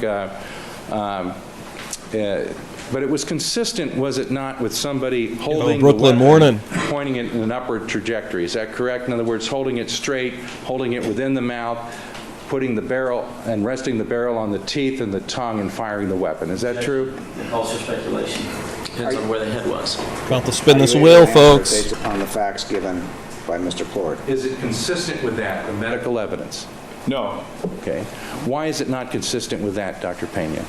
Well, I've gone through this yesterday with Mr. Jackson. We walked through the whole case, and I don't want to dive back into that. I explained my reasonings. For, I'm trying to say I don't want to get. I'm kind of confused of what you're asking first. Okay, of all. well, maybe I'll re-ask the question, try to Re-ask, make it... I like how honest You can Dr. do that. Peña is when he You can doesn't honor understand 1:30. something. Ladies and gentlemen, keep in mind the admonition. We'll see you at 1:30 this afternoon. He's not sitting there trying to act like he can answer it, and it's usually like, what are you talking about, bro? The next one is going to be 55 more minutes with Dr. Peña, our new best friend. But first, we're going to spin a wheel, folks. So let's do that really, really quick. Yeah, let me get the nest. I think I've already got it. Boom. Yeah, my amazing handwriting. Let's go.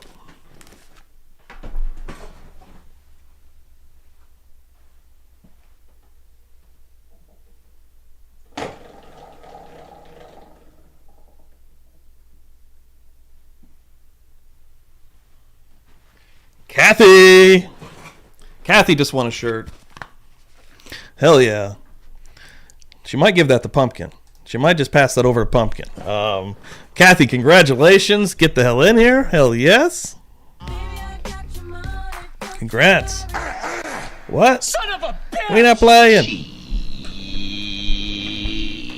Any shirt that you want from the PubliclyBuzzed.com merch store. Let me go ahead and just get you a link in here. And yeah, let me know. I think that's your second shirt, if I'm not mistaken. So yeah, get me the deets on that. I just need a shirt size and I may already know where to send it, but if not, let me know. Whoa! Also, real quick, Dinah Doe 420 coming through and becoming a Buzzed and Confused level member. What?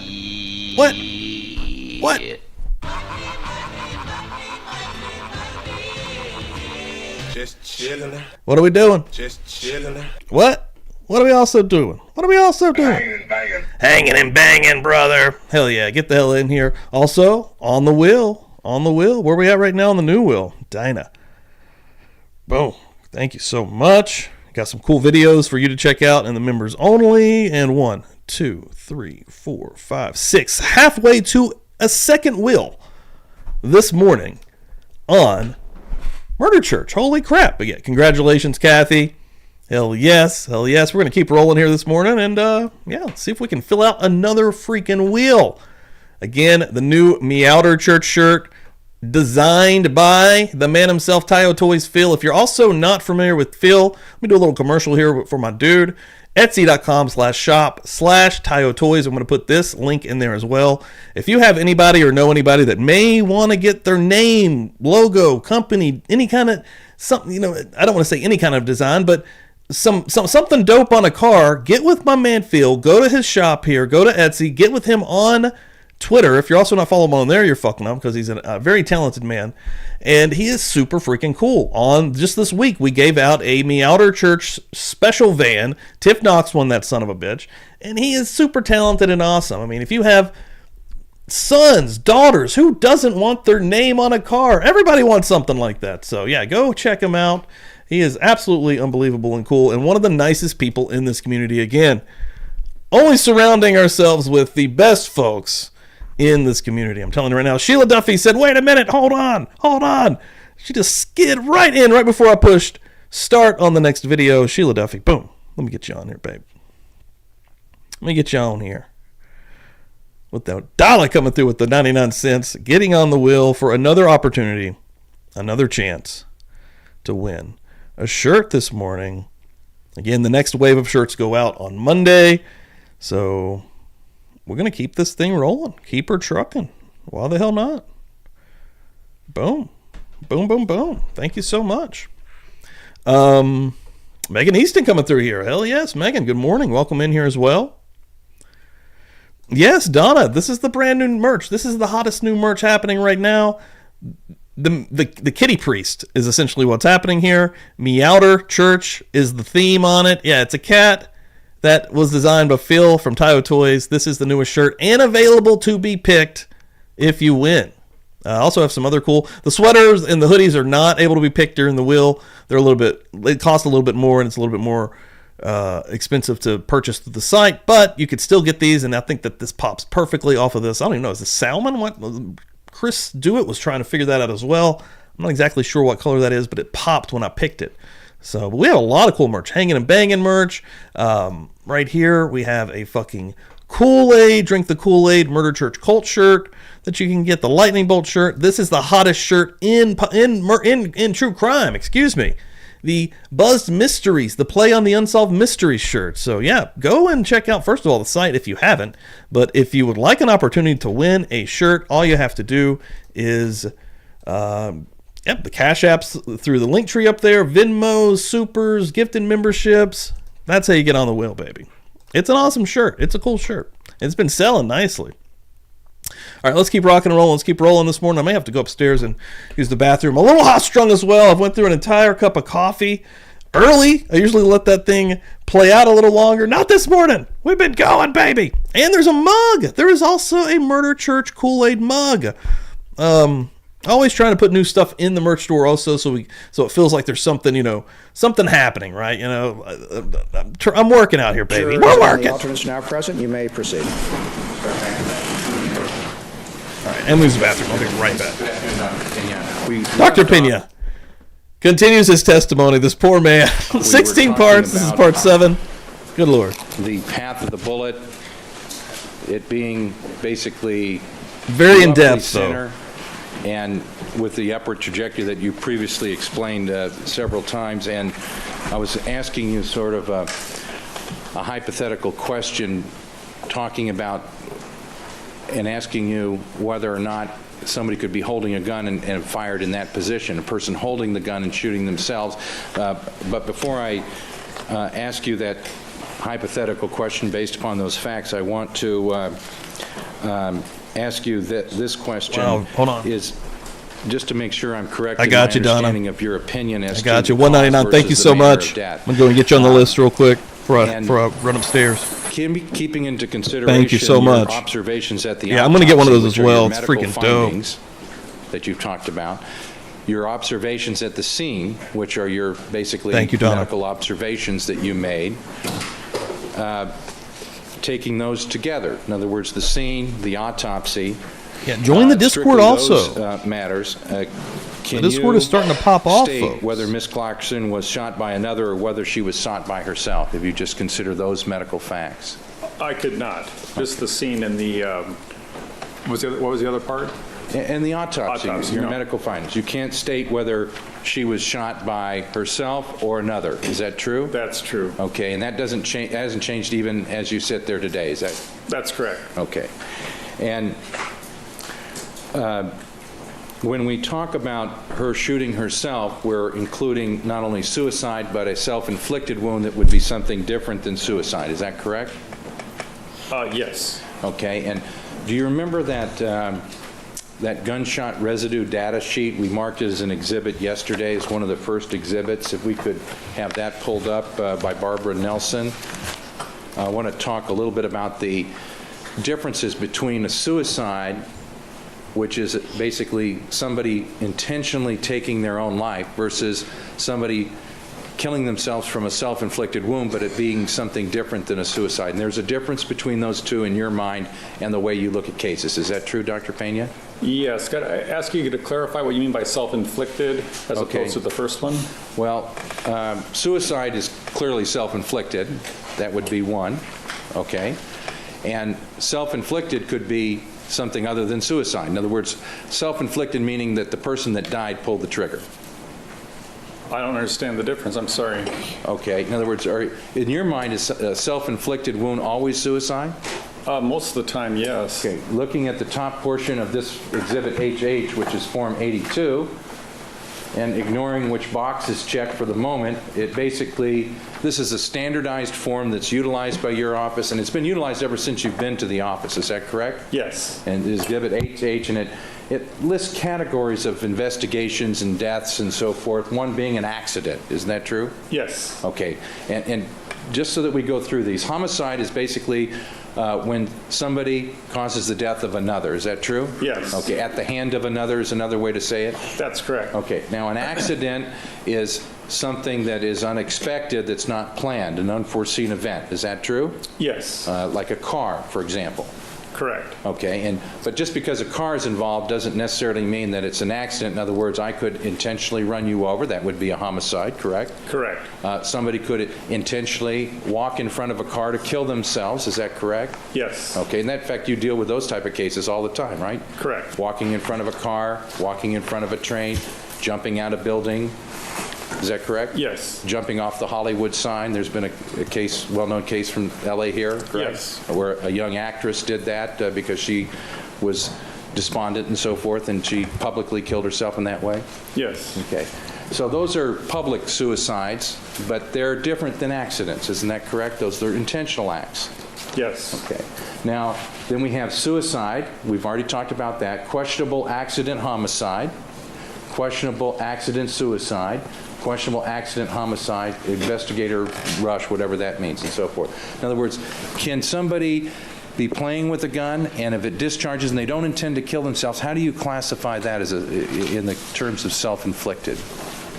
In our office, from my experience, we have to look at the circumstances carefully because there's two manners of death. One, of course, could be a suicide, barring no foul play, as we call it, involved. The other, of course, box that we can check is could not be determined based on the totality, again, of circumstances. But that would... Holy crap, yo, still coming through here. Also, right here, first of all, remember for 3 months, let me get my camera on. Whew, what a morning. Megan Easton coming through here. 3 whole months, love it here. Amen. Love you, Megan. You've been absolutely amazing as well. Let me get you... Yippee-ki-yay, motherfucker. I'll give you a yippee-ki-yay, motherfucker. I didn't mean to hit that one, but hell yeah. Happy anniversary. Happy anniversary. And then Dinah really wants a kitty shirt. Let me get your name back on here again. $2 holler for the opportunity. Hell yeah.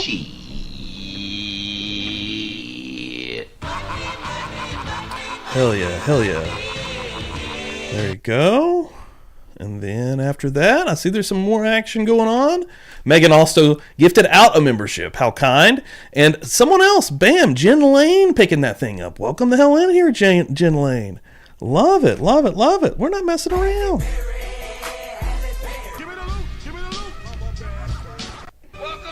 Oh, Megan.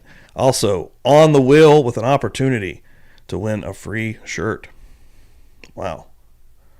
What a crazy morning. Did I miss any here? Did I miss anything? Let me go up here. I just want to make sure I'm not missing anything. Because, holy crap. I think I'm caught up. Woo!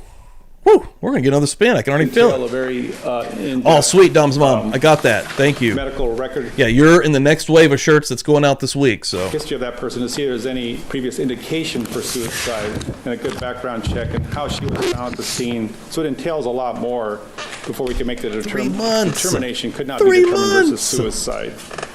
awesome. So when you can't determine which it is, a homicide or an accident or a suicide, it becomes undetermined? Initially, at the end, yes. Okay, in other words, and sometimes you don't come to a conclusion. You basically put down on the death certificate pending. In other words, you're trying to figure out what it is. That's correct. Okay, and you actually signed one of those certificates This is in this awesome. case. Is that true? That's correct. Okay, so despite the fact that when you went to the scene and you took notes and you described the manner of death as being a homicide, officially you didn't take that position. You signed it off as pending. Is that true? I deferred the death certificate, it's called. That's what I did at that time. And you didn't issue the death certificate until you actually 2 names finalized away the now. report Holy on shit. the 19th of September of unbelievable. 2003. Is that correct? Yes. Then you issued a death certificate. Is that correct? That's correct. And basically that death certificate can be amended. Is that true? Yes. But you've never amended it. Is that correct? That's correct. And that's when you classified it as a homicide on or about the 19th of September of 2003. Correct. Now let's get back to our diagram here, which is Exhibit WW that we talked about before. And my question was with regard to the bullet path, taking into consideration which way the bullet went, where the gun was placed in the mouth. Is there anything inconsistent, just looking at these facts, with this being a self-inflicted wound? Any medical fact or the trajectory, anything such as that? From a medical examiner's standpoint, it's difficult to position a person, I'll leave it in that way, anything outside the body or in the oral cavity for that matter, we need information. So part of my job as a medical examiner is to get medical facts, which I do from the Acid autopsy. Page, good get morning. Medical history in this case from Ms. Clarkson. It's been a wild and the morning. Autopsy, of course. And most important, any statements made, scene investigation. In other words, a thorough investigation to really determine that analysis or final position of the shooter, perhaps. And that I cannot explain as a medical examiner for you. From the autopsy, I cannot tell you where the person may be or could have been. Okay. Let's get it very basic. You can't tell who was holding the gun. That's correct. Okay. From the medical findings, you can't tell whether Lana Clarkson was or was not holding the gun. Correct. Could be either. Correct. Okay. And is there anything about the trajectory of the bullet, how it went in and what direction it took within the body, that is inconsistent with her holding the gun? Okay, could you repeat that? Okay, just the trajectory of the bullet. Okay. Oh, that's Is there awesome. anything inconsistent with her holding the gun? Like, would it have been impossible for her to be holding the gun if you consider the path of the bullet and where the gun was positioned in the mouth? Given that scenario, it's not, given that scenario. Okay, that's all I'm That's asking. I'm not that's asking fine. you to talk about what you talked about yesterday. We'll get to that. Okay. That's awesome. And let me ask you this question. That's how you celebrate a birthday for a Dr. whole Peña, week, you Shelley. Talk about the totality of the circumstances and all of the factors, all the circumstances that you like to take into consideration. And do you typically mention those circumstances in your autopsy report? Yes, most of the time I do. Okay. What would be the reason that you wouldn't mention those circumstances if you took into consideration those circumstances as to the cause and manner of death? In other words, why would you forget to put something, especially if something, let's say, was important? Why would you not put that in your report? Well, it's a public record, and you'll get a lot of phone calls from family of why you motive the death, for instance, like say a suicide versus if anyone else suspects foul play. You're going to get a lot of questions. So it's best to do the explaining as best you can based on what information you have, either or homicide or suicide, to let the public know or the family know. Okay. And the contusion on the tongue that you talked about, you didn't say anything about that being unrelated to the gunshot in your report. Is that true? That first came up with Mr. Jackson a couple of weeks ago? That's correct. Okay. And you never amended your report after you talked to Mr. Jackson about that and talked to your colleagues concerning that? No. Okay. So to the extent that that had any bearing on your opinion, it didn't become important until after Mr. Jackson actually called you to point that out to you. Is that correct? Yes. Okay. And then it took you some time to go and talk to your colleagues and so forth. Is that correct? Yes. And did Mr. Jackson's call to you, was that before or after you reviewed Dr. DeMaio's report? That was This is how it's been. Okay. But, like, the defense teams just like go and go. Like, my entire theory of this has been that they're just going to wear everyone down. They're just going to make sure Phil can sit here comfortably. At night, he gets to go back to his castle and chill the fuck out as long as humanly possible, even if that takes all of eternity. That's why this trial lasted 6 months. If it wasn't for Judge Diehard, thank fucking God for Larry Fiddler, because he got them in gear somewhat to where they would start moving along, but they just beat the hell out of every single witness with the most mundane questions like we've gotten the answer to multiple times in multiple different ways. But no, I totally agree. And I mean, you're getting a lot of information. They're extracting every possible slight detail down to the smallest tiny bit, but come on.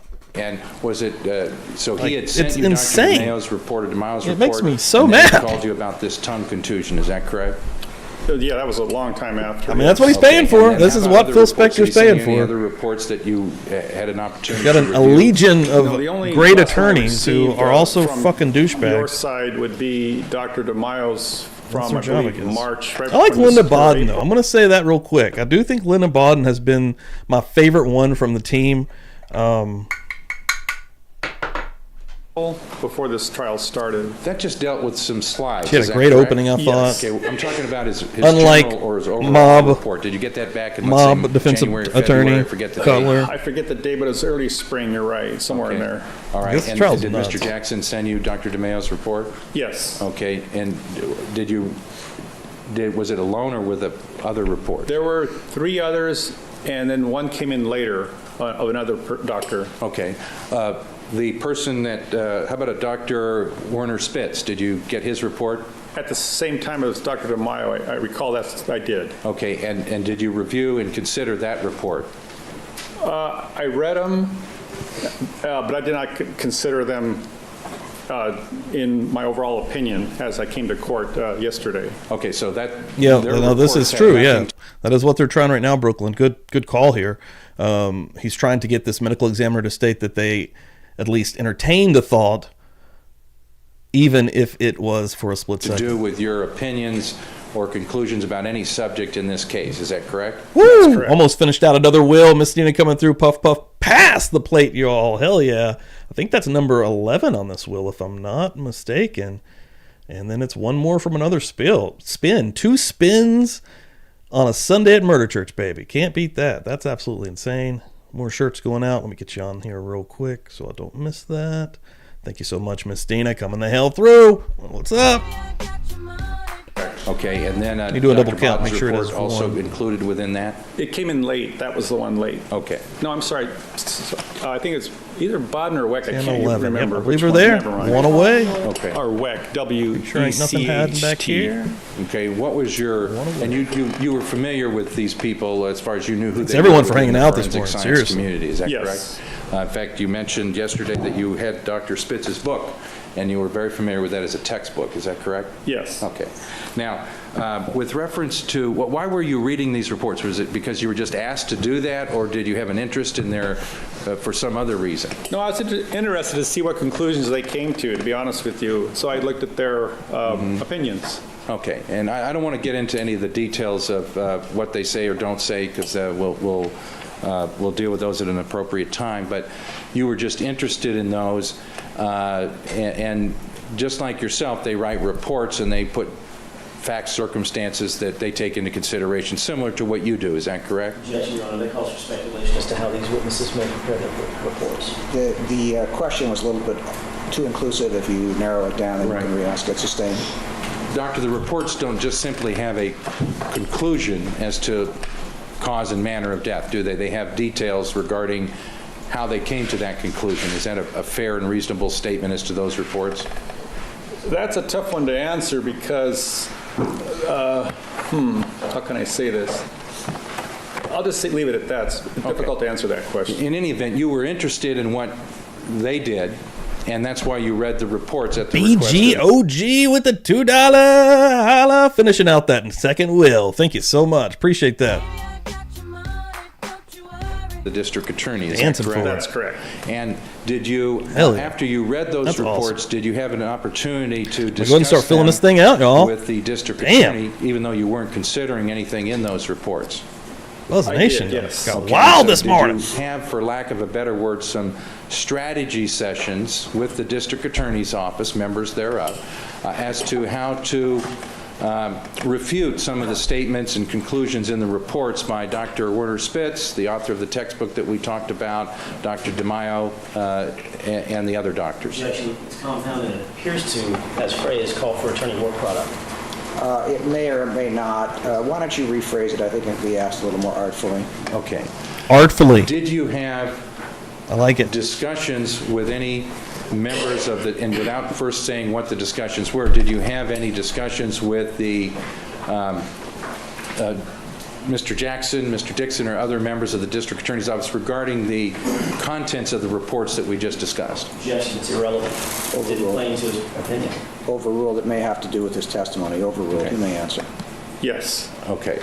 And did those discussions involve your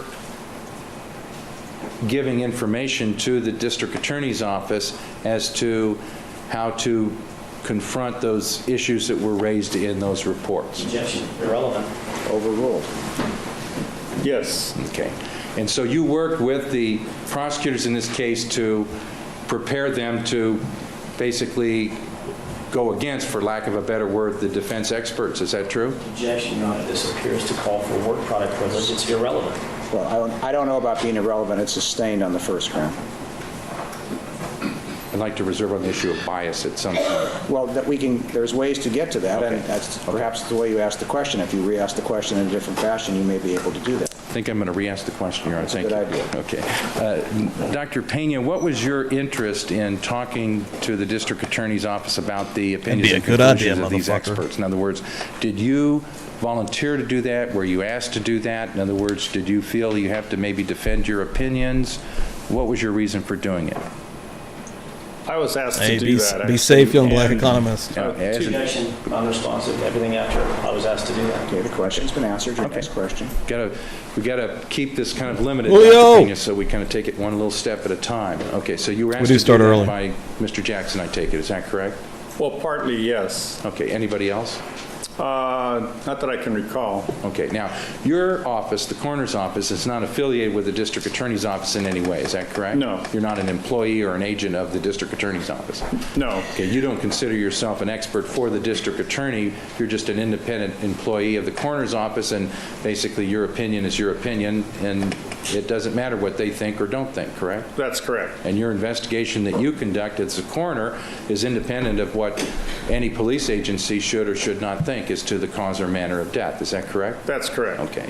And how much time did you spend going over the reports, talking with Mr. Jackson, doing things of that nature as it relates to the defense experts?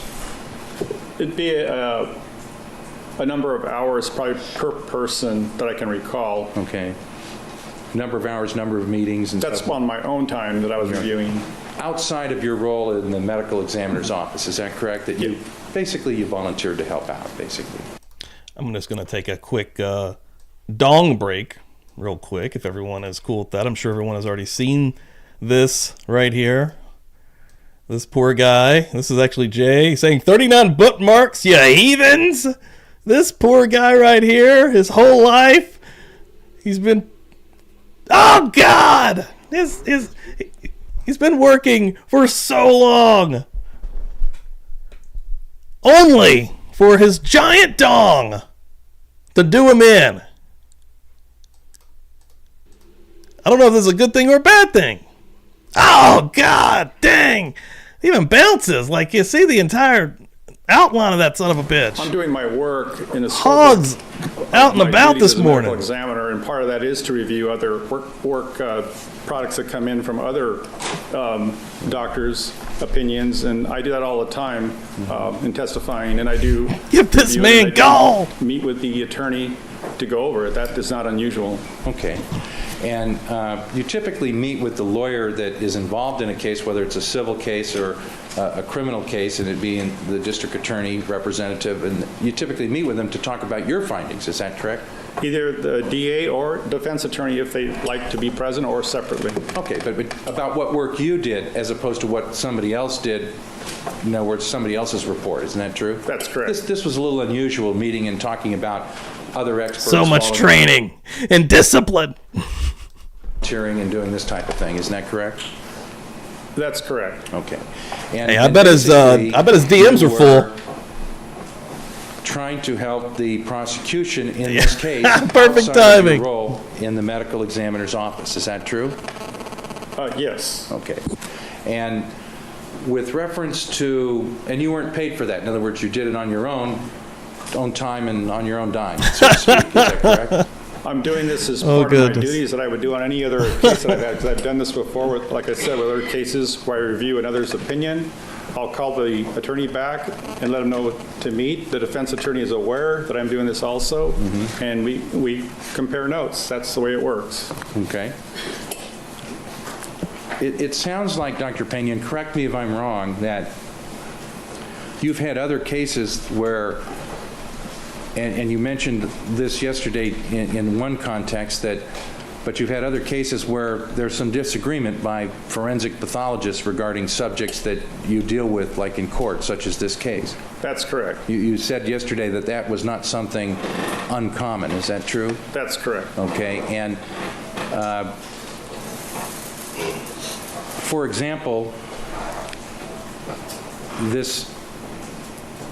the opinion you have regarding the bruise on the left side of the tongue, would it, in your view, would qualified forensic pathologists ever disagree with that finding that you made, that it was caused by blunt force of an object? Objection, Your Honor. That calls for speculation as to...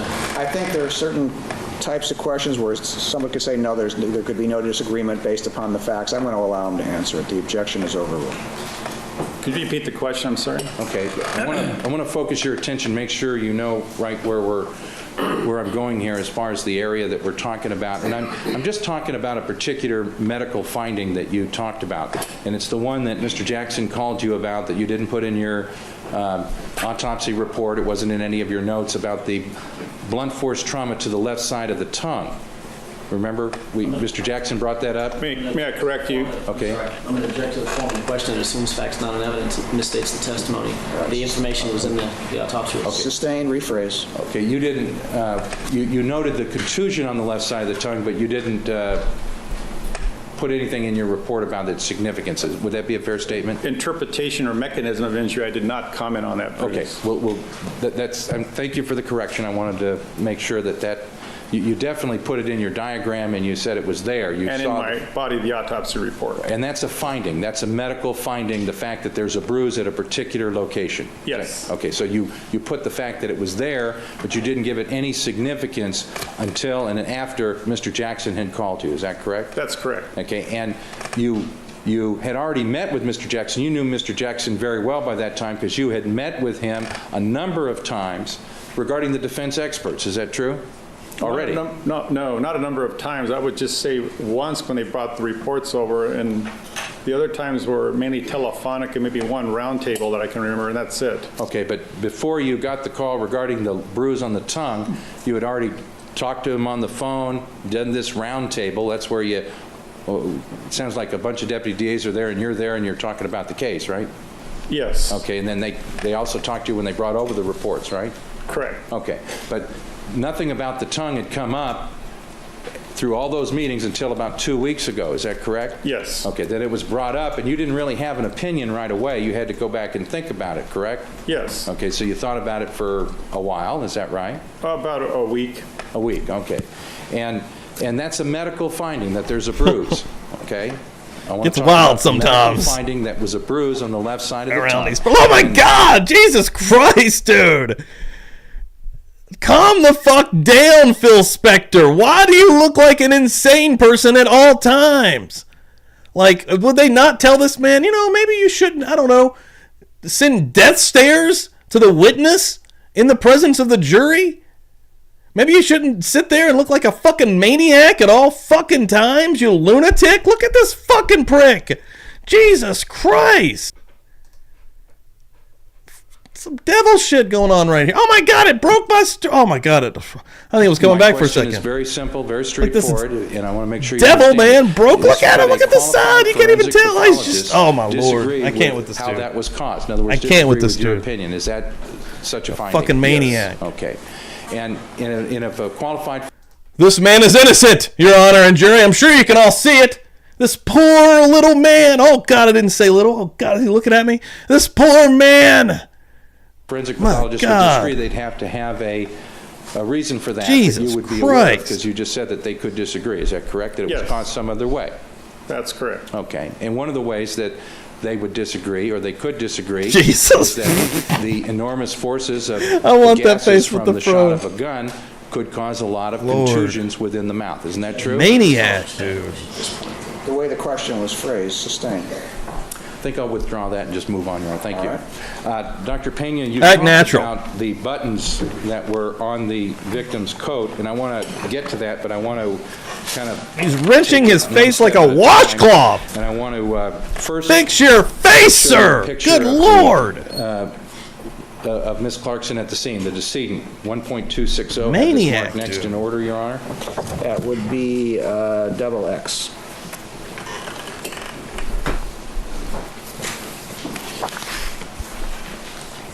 Oh God. He's coming out of it. You see that exhibit that's I on was the just grinding screen, his Doctor? teeth. Yes. And is that Clenching the his way that jaw. Lana Clarkson looked when you observed her at the scene? Yes. Okay, and I'm going to change before personalities I live right there. leave the scene in this particular photograph, you noted the blood and so forth, and you actually noted some blood spatters that were on the Face chair. cloth, that's even Is better, that you're true right. here? Blood stains to me, yes. Blood stains, okay, we'll use that term, blood stains of some variety, but on this side of the chair, is that true? Yes. Okay, and this would be her right hand here, shown in the foreground of the picture, correct? Correct. And this is the purse Oh, God, that's whoa. slung over her Graphic shoulder, image is that alert. true? Yes. And you Holy noted that there was shit. blood in the purse that stained? Yes. Blood stains? Okay, and there was a pool of blood in this area here on the carpet, is that true? Yes. Sort of towards her right side, is that accurate? Yes. And did you see the blood in her hair and on the right side of her face? Yes. And did there appear to be any type of a wound that was associated with that blood? No. Okay, and did you... Never know what they may show Okay, so in a trial like this, of course. When you but went to the damn. scene, was this the exact way she was dressed? Yes. Okay, and she was actually had some type of a slip, and then you could see her... Hey, thank you, Julio. I appreciate pantyhose, that. I guess is what we call them? Yes. And that's where you noted some blood also on the pantyhose, is that correct? Hell yeah. Yes. And you're just not sure about the shoes, Eve is that 6, that's true? right. I didn't see any on Thank the you. shoes, but They were- that's myself. They were black shoes, is that correct? That's correct. Was there an item on the shoe, a little white object that was on one of the shoes that you noted? I don't recall that. Okay.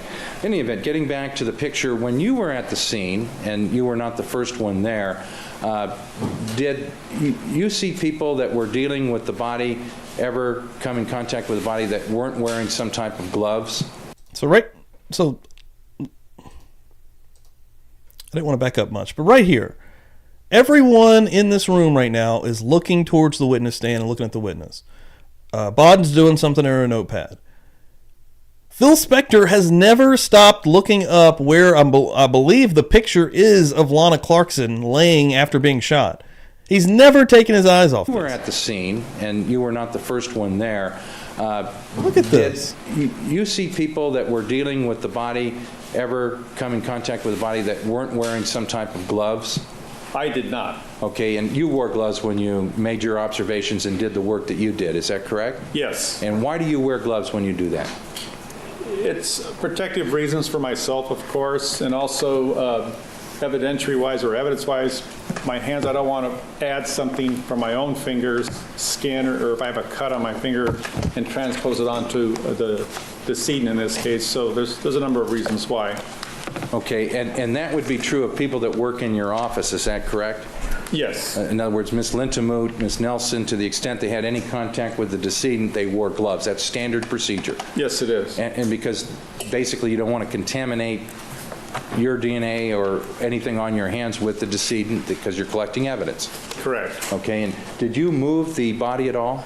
I did not, no. Okay, did you see anybody move the body during the time that you were I present? just went up and saw this Only at the comment. end, our coroner group removed the body. Okay, but from the whole time you were there That'd until be the body was amazing. physically removed, basically nobody touched or moved the body or anything, is that correct? That's correct. And when you first got there, the gun was basically somewhere near her left leg, is that correct? Yes. Okay, and did you see that moved at all before they moved the body?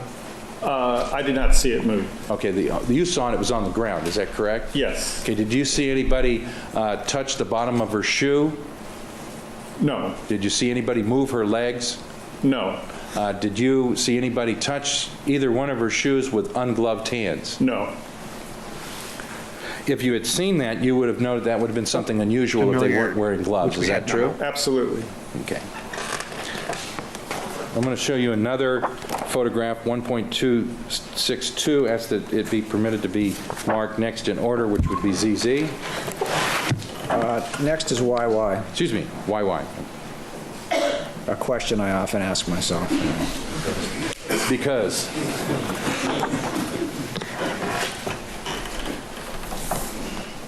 you can take a look at this YY photograph. Okay, do you see this one, YY, Dr. Peña? Yes. Okay, and thank you. You observed what's shown in this photograph also, is that true? Yes. And you see there appears to be there was a lot of blood on the right side of the victim, is that correct? Yes. And again, you can see some blood on the chair, and this is where the pool of blood, somewhere in this area near where the purse was, is that correct? Correct. Okay, and my question to you, based upon the wounds that you both saw at the scene and the wounds that you observed at the autopsy, where were the wounds at that would relate to a person bleeding? In other words, if she was bleeding, she only could have bled out of the nose and the mouth, essentially. Is that correct? Well, actually, the mouth mainly. Okay, but the nose had a lot of blood associated with it too. Is that correct? Yes. Okay, so those are the only two possibilities. Is that correct? Yes. Okay, so would it be correct if we looked at these pictures and wherever the blood was, it had to come out of the mouth or the nose? Is that true? Yes. Okay, and there was no other possibility based upon the injuries that you saw both at the scene and at autopsy. Is that correct? That's correct. Okay, and there was blood here on the chair at this particular location, and pointing on YY. Is that true? Yes. Now, did you see any blood behind her on this wall? And there was also a mirror behind her on a wall. Is that correct? Yes. And did you see any blood smears or just any blood deposits at all that you can recall? No. Okay.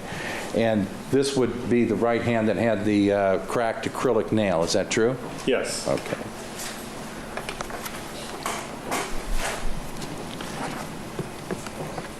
Now, ZZ, Your Honor, the next in order. All right. ZZ. You're about to be at AAA, I believe. 10087.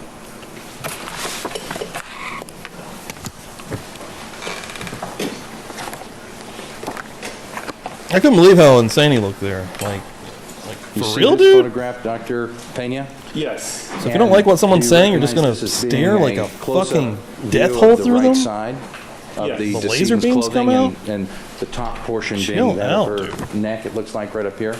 That's correct. Or, excuse me, that would be her breast area, I'm sorry. And this is part of the bag? I cannot see the bag. Okay. Take Phil off the screen there for a minute. And this would be the top of the garment, and it's some type of a coat that she was wearing. Is that correct? It was black in color? Yes. And all this discoloration would be stuff that basically either blood or tissue or combinations thereof or some things of that nature. Is that correct? Yes. And this would be on the right side of the garment. Is that correct? Yes. Doesn't show the left side in this photograph at all. Is that accurate? That's correct. And then in here, there's stains and so forth. There were a lot of stains on the right side of the garment. Is that true? Yes. Okay. And do you know, or did you come to any opinion or conclusion as to whether this was just bleeding or whether it came out like a spatter or anything such as that? Did you come to a conclusion one way or the other? I did not. Okay. And would that be basically because you don't feel that you're qualified to do that, essentially? That's not within the realm of your expertise? That's correct. Okay.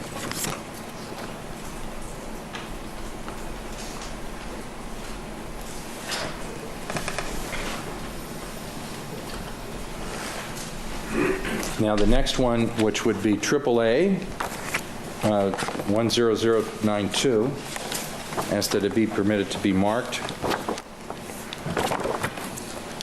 The next in order, Yes, next in order. AAA. Thank you. Oh, I nailed it, baby. Triple Do A. you recognize what's depicted in this photograph, Dr. Keep 'em Peña? moving. God, by the end of this, Okay. we're going to be up to Would this be more than that. We're going to be at like 10 A's. the coat, the picture of the decedent wearing the coat at the time that the body was taken to the medical examiner's office on the 3rd of February 2003? That's part of the items she has on. She has the black jacket, but she also has a slip in her stockings that you can see. Okay, these are the stockings that you saw some blood on, is that true? Yes. Okay, and basically the slip and the dress that was also black was rolled up in her purse, is that correct? That's correct. the Okay, skirt. so, did you look at that at all? I did not. Okay, that wasn't of interest because it appeared she wasn't wearing that at the time of death, is that correct? That's correct. Okay, now, basically, the purge that you talked about, was that before or after this picture was taken? Good question. I don't recall. This may be before, but because we would have, once the jacket was cut, it was removed right away, and I don't recall any more pictures, so I believe this might be before. Okay, in other words, before she was rolled over? Or? You turned on the left lateral side, or to the left Okay. side. And basically, when she was rolled over in the direction that we're looking at the picture, is that correct? No, that would be her right side. Actually, the table. This is her left side, correct? Yes. Okay, So we have to turn the table around because that's a wall that you're seeing to the right, Okay. looking at the picture. So the table has to be turned around. So her head is over here. So I'm Okay. pointing to that wall. Her feet would be that way to the other side of the wall. And then she's turned on her side.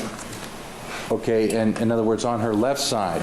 Yes. Okay, and basically, is it your testimony that stuff came out of her mouth and ended up on her sleeve? And jacket, yes. Okay, in other words, it went from here to her sleeve, somewhere around her sleeve. Yes. Okay, and what came out of her mouth that caused that to happen? Blood. Okay, and I'm going to have the next picture marked in order, which is BBB.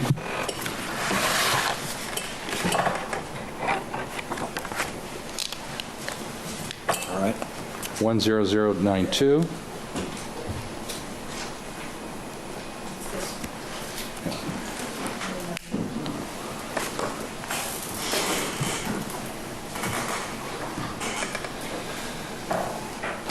Just a little bit more, a more graphic picture. I apologize for that, but basically, this particular photograph would basically shows her how she's positioned. And is that before this purge has occurred? I believe so, yes. Okay, and this item here, what is that? I believe that was like a towel or sheet they had over her face. Okay, and, I'm sorry, go ahead. yeah, go ahead, I didn't mean to interrupt. No, that's fine. They wrapped her head in that so they could avoid this happening, is that Yes. correct? Okay, and so basically, did they put that back over her face when they rolled her over or not? I believe so, because everything was contained as far as I know until she was totally on the left and turned, that I can remember, and then that's when the purge started Okay. down that side. And did you describe that in your autopsy notes or your report, either one? I did not, no. Okay.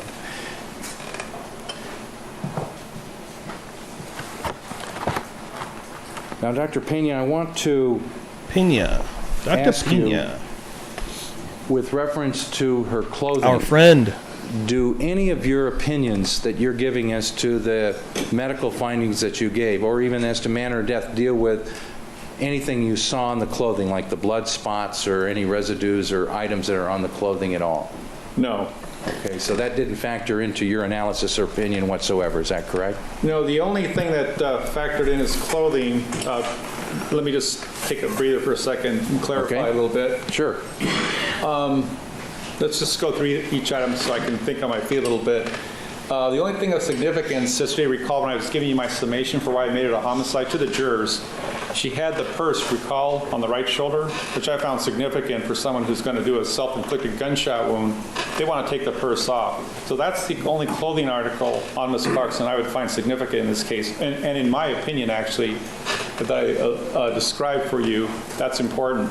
As far as the jacket, black jacket, her slip, the stockings, of course, and the shoes, I didn't find any value in those. She had also had a choker around her neck. I didn't find any of that useful, just for your information.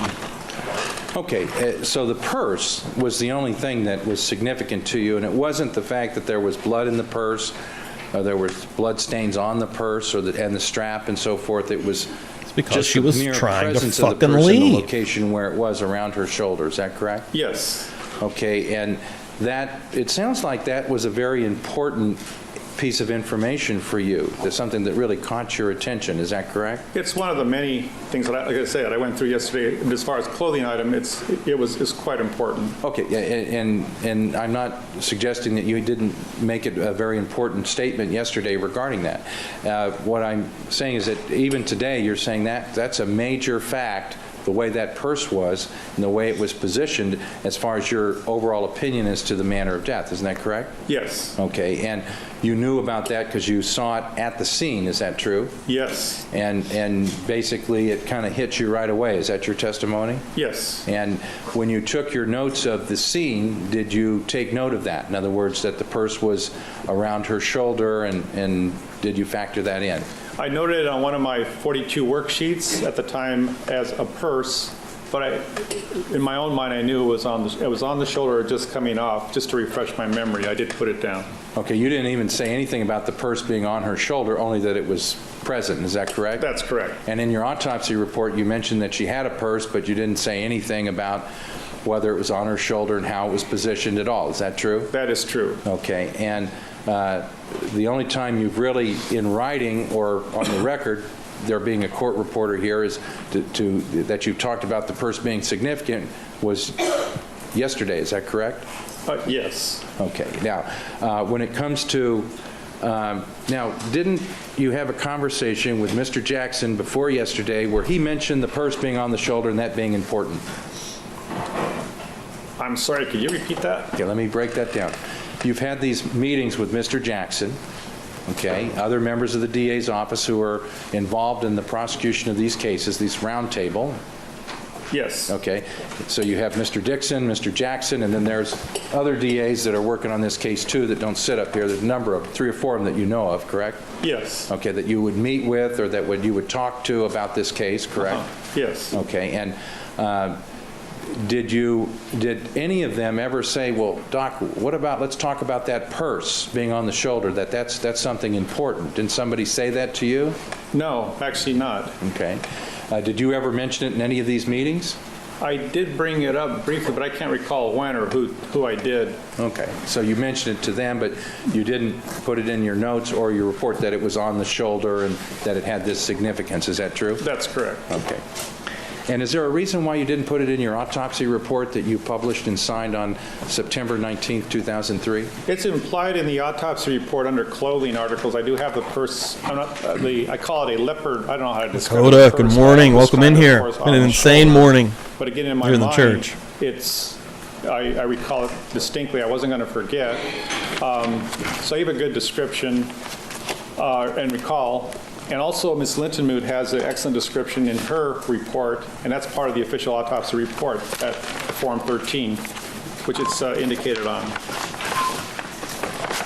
God. And I'm sorry, and also Investigator Barb Nelson had it in her report. Okay, where she describes the purse, where it was and where it was found, basically as an item of evidentiary value. Is that correct? Well, an item on the shoulder, that's correct. Okay. Now, when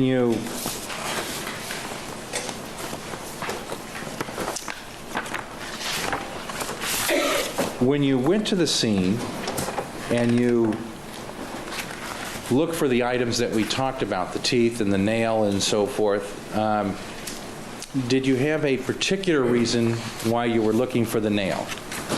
Well, I noticed the nail diagonal crack, and in my mind I'm thinking,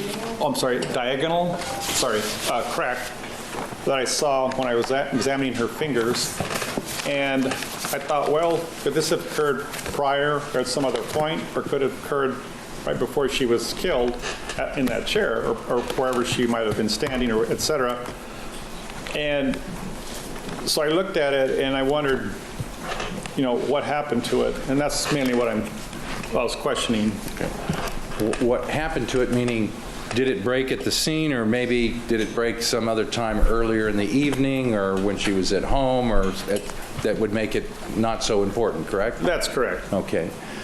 Did you consider whether or not it was broken as a result of the gun firing, meaning that the gun knocked off this piece of acrylic? No. Okay.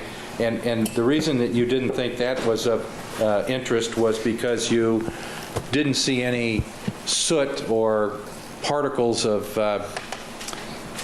gunshot debris on the remainder of her thumb or other fingers and so forth. Is that correct? Yes. Okay, because had you seen that, then you would have been more interested in that nail that was missing, that acrylic nail, because that might have tied the two together in some way. Is that correct? Yes. Okay, you would expect if you saw some soot and black material around where that break was on the thumb, you would expect to see that on the broken part of acrylic and vice versa. Is that correct?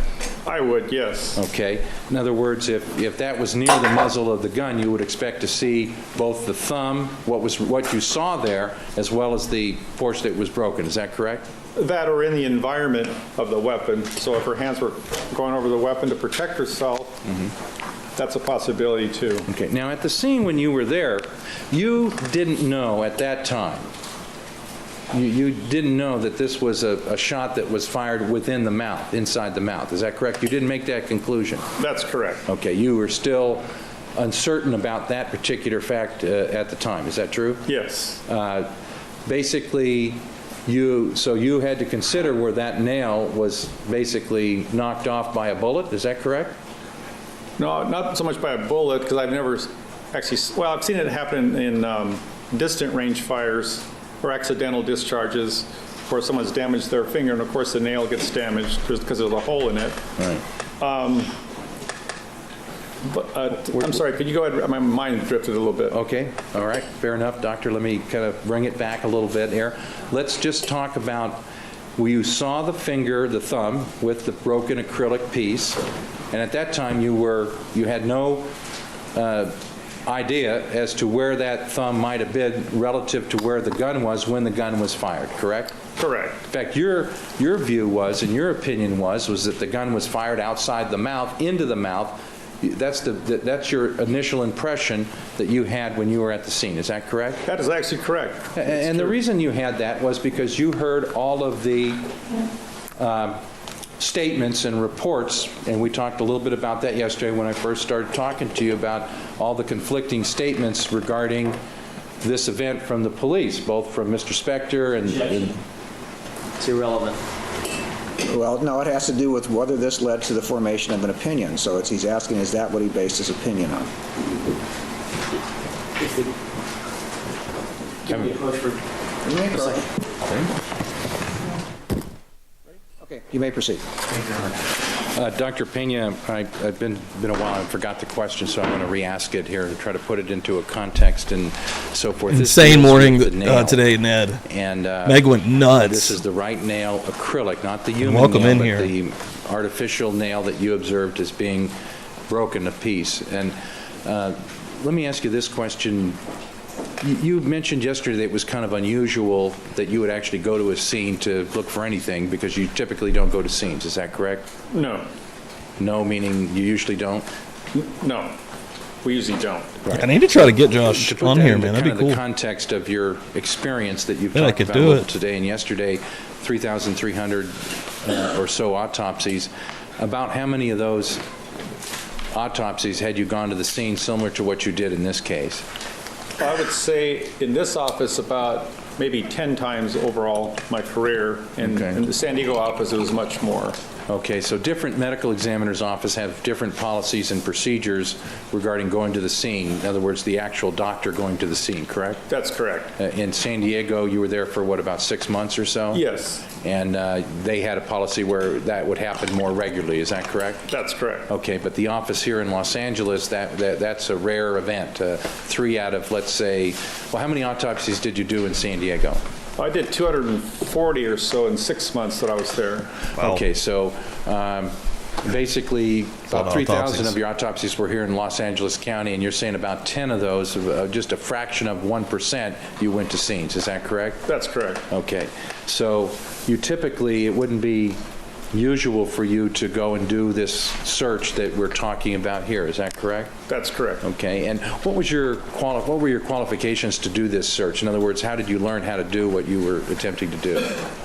You mean looking for the thumbnail? Yeah, in other words, was it just common sense? You're just looking for it? Or- Just basically looking for it, starting with the basics on her adjacent area, her clothing, as I described before for you, because it would have been white in my view, the nail that is, the nice. acrylic. And so I thought it Start might keeping stand an eye out more out. her clothing being dark, so that would have helped me. And also the carpet itself being red, I found to be useful because of the contrast. Maybe perhaps I could see that acrylic being, white perhaps. The other thing I factored in too, and I thought in my own mind, is that if I could find these little fragments of teeth, which were on the staircase going upward, that I noticed that one of the detectives, so we could flag it, I figured I could Dude, miss they that. don't, Leslie. I'm sorry, I could not miss that. They don't. I mean, Dr. Peña will be up here for 16 parts, and they're about an hour each, which is insane. We're on part 7. Acrylic. But I never could find it. Be right back, guys. Okay, and had you ever seen that type of acrylic broken in a autopsy before where that was something that you would have to take note of? Only in gunshot wounds I've seen that have gone through the actual fingernails that I've seen before, which is not common, but these were more distant shots where a person was putting their hand up and they got hit. And basically it went through let's say one of their fingers, and it deformed the nail and caused damage to the nail also in addition to that, correct? Yes. Had you ever seen one where a bullet just broke off a part of a fingernail or a piece of acrylic like here? I've not seen that, or even heard it described in our office in particular. Okay. Or I might have missed it, but I haven't, hasn't been common. Okay, now here though, you were of the mind that this was a shot that went into the mouth from outside, is that correct? Well, later I learned that, yes, from the autopsy. Okay, well, meaning that when it was inside the mouth, that's when you learned it the next day at the autopsy, correct? Yes. Okay, but this day at the scene, you thought that the gun was outside of the mouth and was shot into the mouth. The muzzle was outside the mouth, correct? That's one possibility, that's correct, I was thinking of. Okay, so basically, did you have any thought with reference to the nail that maybe a bullet had hit it and that's how it got knocked off the thumb, this piece of acrylic? Is that something that was in your mind or you thought about at all? No. Okay, did you have it in your mind that maybe the victim, Miss Clarkson, the decedent, was holding the gun and that the bullet knocked off her nail as she was holding the gun? I'm sorry, that doesn't make, I don't want to say make any sense, but I need clarification on that Okay. point. Well, somebody can hold a gun when it's fired, correct? In other words, not triggering it, but have their hand near a gun, holding it or have their hand near it, correct? Yes. And it could hit them. It could hit a part of their body, or it could hit their fingernail or their finger or anything else, correct? What, I'm sorry, what could hit what? I'm a little A bullet confused. could hit somebody, graze them, let's say, in one part of their body, then hit and go into another part of their body. That is possible in a generic term for other cases I've seen. It doesn't apply to this case. I'm just trying to figure out, because it's the right thumb. I just don't see the possibility here how that could Okay, happen. fair enough, fair Yeah. enough. In other words, did you see any did it come to mind when you were at the scene, when you didn't know the gun was inside the mouth when it was fired, that maybe a bullet knocked off this piece of acrylic and you were looking for that piece of acrylic for that reason? No, the reason is that I knew in that chamber there were 6 rounds, only one was expended. So I knew the one expended had to be in the head somewhere. Where it entered, I didn't know at the time. But that wouldn't make any sense because there had been 2 shots fired. Sorry, talking too fast. In other words, to knock off the nail. Okay, well, what if there was a situation where she was holding her hand up and the bullet nicked her nail and then went into her mouth? In other words, but you didn't see any evidence of that on her thumb at all, is that correct? Well, that's correct, yes. So that wasn't really a reasonable possibility as to the reason why you were looking for the nail, is that correct? No. Okay, because you didn't see anything on the remainder of her hand, what's left of the nail that isn't broken, anything on her thumb that would suggest that happened. Is that correct? That's correct. And her nails actually were not extending too much over her, they weren't extending over her fingernails. Is that true? Yes. They were flush. And I would suppose that people that have acrylic nails, they kind of make them so that they form over the natural fingernail in some way. Is that correct? I don't know much about nails. I don't either, Doc, and I don't know if we should go there or not, you and I, but when you looked at all the rest of her nails, they all appeared to be... I just put some little mini chicken biscuits in the air fryer, ready to go, baby. kind of consistent with each Told other. In Cassie other what it words, the beats to nail flip 'em and the over, acrylic go seem for to 5 more match up minutes. pretty well. Is that correct? Oh, yes. Okay, so for a bullet to have knocked off that acrylic and Little not mini damage chicken the nail, biscuits. that was just something that didn't happen, basically. That wouldn't be reasonable, would it? That's correct. Okay, so you weren't looking for the nail because of a bullet striking it and knocking it off in some way. Is that true? That's true. Okay, and you were looking at it because you thought about the possibility that it was broken because there was a struggle before the gun went off. Is that correct? Yes. Okay, and I take it you must have some experience with that in your work that you do as a medical examiner, that sometimes people have defensive wounds, things of that nature. Is that correct? Yes. And that's the reason you were looking for the nail. Correct. Okay. And was it important to you? Yes. Okay. And would it make any difference whether you found it or didn't find it as far as its importance? Well, I didn't find it, so I can't tell the importance or not for you. Had you found it, you would have noted that. Oh Is my that correct? God, this fucking guy. Because you I would can't. have been able to at least consider that fact, the fact that it was found, and suggest that that could be some evidence that maybe a struggle occurred. Right now, if he said, "Look at my client. Look at my poor..." Oh, shit, no. Oh, don't look at him now. Oh, God, no. Fail. Fail. Fail. Fail. Fail. Is that true? Yes. Okay, and then you would have looked at her other fingernails and seen whether there was any other breakage or DNA under her fingernails to kind of tie those two things together, correct? Correct. Okay, and I believe your testimony is you don't know whether they clipped her nails or not. Is that correct, doctor? Yeah, we talked about that this morning. I know there were scrapings taken, and again, I refer to Ms. Lintonmuth, the coroner criminalist toxicologist, because she, obviously, she's trained in that area. Okay, but in any event, that all deals with picking up trace evidence to see if there was an altercation, you know, and ultimately factors into the conclusion whether somebody died at the hands of another versus maybe died of a self-inflicted wound. Is that correct? That's correct. Okay, so given the fact that the nail wasn't found there, does that tell you anything? No. Okay, it becomes basically a zero as far as it doesn't mean anything one way or the other? Well, no, it doesn't become a zero. It may mean something, and it may not. I cannot exclude it completely. Okay. When you learned that the gun was in the mouth when it was fired, did it ever occur to you whether or not that nail that was broken off could have been in front of the gun when the gun was in her mouth? Is that something that you considered?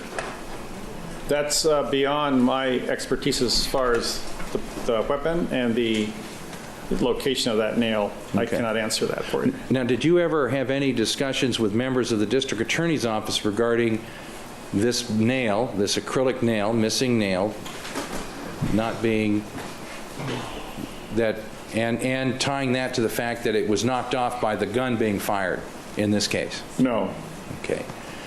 Let me just ask you this question. Do you see any possibility that, given the location where we now know the gun was fired, do you see any possibility, remote or otherwise, that her thumb was in the mouth in front of the muzzle of the gun where the bullet comes out, and that nail was knocked off in that fashion? Objection, Your Honor. The witness has just indicated that's beyond his expertise. Well, it may or not, I understand what he has testified to. Would you be able to answer that based on your own background? No.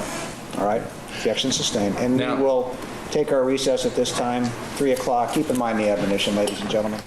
Woo! We're going to the next one. We got a wheel spin. I want to see what the next one's length is. 54 minutes on the next one. Dr. Peña continues his testimony. Part 8 of 16. We're going to get through another one here, folks. But first, we do have another wheel spin to do. Let's get it. Let's get at it. Let's do it. Let me get in here. Boom. Let me give her a spin. Good luck, everybody.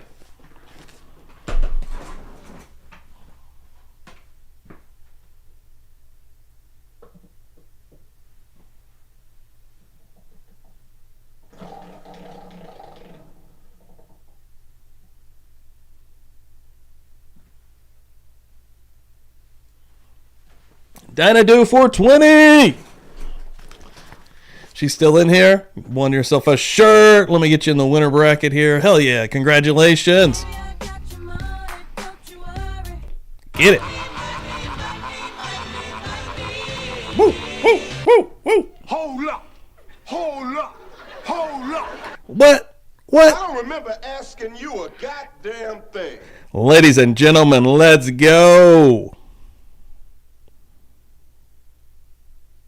What's happening? Get back. Boom. Get you in the winner circle here. Dinah. Killing it. Coming through with the share also this morning, which is fucking dope. Hell yeah. I'll get your information. Yeah, the new wheel has also no, it hasn't. Okay, new wheel is ready to rock and roll. 2 wheels this morning. Absolutely insane. It's been a hell of a morning. Everybody that's come through, really appreciate the hell of it. The hell of it. The hell out of it. The hell of it. Yes, boom, congratulations. Get it. Yes. Oh man, I shot Marvin in the face. Why the fuck you do that? Son of a bitch! Woo! What? I'm telling you like it is, baby. Getting all on this one. Love it. Yeah. Keeping at it. Hell yeah. Love it. All right, let's keep rocking and rolling. I got some little mini chicken biscuits on the way. And we have 54 minutes with Dr. Peña. Probably to wrap us up for this morning here on Murder Church. And, Lord, we got another 2 weeks possibly with Dr. Peña. It is, I mean, there's interesting parts to the testimony that we're getting out of here, but it seems like they really are just hammering this poor dude endlessly with some questions that have been maybe even asked and answered before.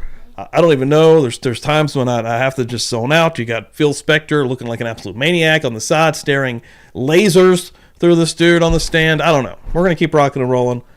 Let's rock. All right. All parties, jurors, and alternates, and the witness are present. I don't know. It's Dr. Resume. Doctor. Judge Diehard is still kicking ass. When we left Dr. Peña, we were talking about this That's how we can start this real quick. Yippee-ki-yay, motherfucker. Okay, motherfucker. nail. And if I understood your statement when you responded to the judge, you said that basically the nail being, something being on the nail Kitty and it shirt. coming All off right, in the mouth, sweet. you didn't feel that was part of... Nice one. Put that or mark you were able to down. give an opinion on that? That's correct. Okay, I want to... Nice. That's a good pick. sort of take you back a little bit and ask you, because when it was outside of the mouth, you felt that there would be some debris, for lack of a better word, on the remaining portion of the unbroken nail had a bullet come in contact with that area. Is that correct? No, I referred to actually powder components. Okay, powder, I use the term debris, but stuff that comes out of a gun, you would expect to see that on the unbroken portion of the acrylic and the human nail associated with that. I would have Okay, myself. and wouldn't the same be true if the thumb was in the mouth, that we now know happened? In other words, you expect to see some of this stuff that comes out of a gun, to use that term, on there? Boom, I starting don't out know the that. That's second, no, I'm difficult. sorry, the third wheel. Dynado 420, boom. Best church ever, coming through with the $2 holla. Hell yeah, thank you so much. That's what I'm talking about. Starting out the next one as well. And that's what's awesome about this community. Always paying back, always paying it forward. The best folks. The best One folks. to answer. Okay, why would that be difficult? You're saying that maybe just, if you look at the thumb, let's say, I don't know what happened here in terms of the positioning of the shooter, et cetera, but what you're raising, why couldn't the thumb have wiped the mouth, for instance, and wiped off the debris? There's a lot of different possibilities that can happen, and it's beyond my expertise, and I can't imagine things up for you. Okay. It's difficult to answer that one. Crazy. Okay, we Mark. do know that this is a short-barreled weapon, is that correct? Yes. Okay. I take it that in your career you've dealt with a number of different types of weapons, rifles and handguns both, is that true? Yes. And you didn't see any evidence that the hand was near the gun where you saw it was burned, or there was any soot or this stuff that comes out of a gun that was on the hand, correct? Anywhere on any part of either of her hands, is that true? That's correct. Okay, so if you hypothetically put her thumb in front of the muzzle of the gun to the point where it could have knocked off the acrylic without damaging the fingernail, without scraping it, breaking it, or leaving some bullet wipe on it or anything, that would be somewhat unusual to kind of picture that happening, her thumb being inside of her mouth. Is that sort of an odd scenario in your opinion, Doctor? Scenario. I don't know much about Something that like Bill and Ted positioning saying, of scenario, dude. hands and weapons in the mouth. That for a medical examiner, from my experience, in our meetings that we have, because we have a lot of gunshot wounds at the LA County Coroner's Office, and we rarely ever discuss this, so I'm just being honest with you. That's a tough one for me to answer. All right. I mean, just looking at it, I mean, picturing this happening, would that be kind of an odd thing, wouldn't it? I cannot respond. The witnesses answer the questions.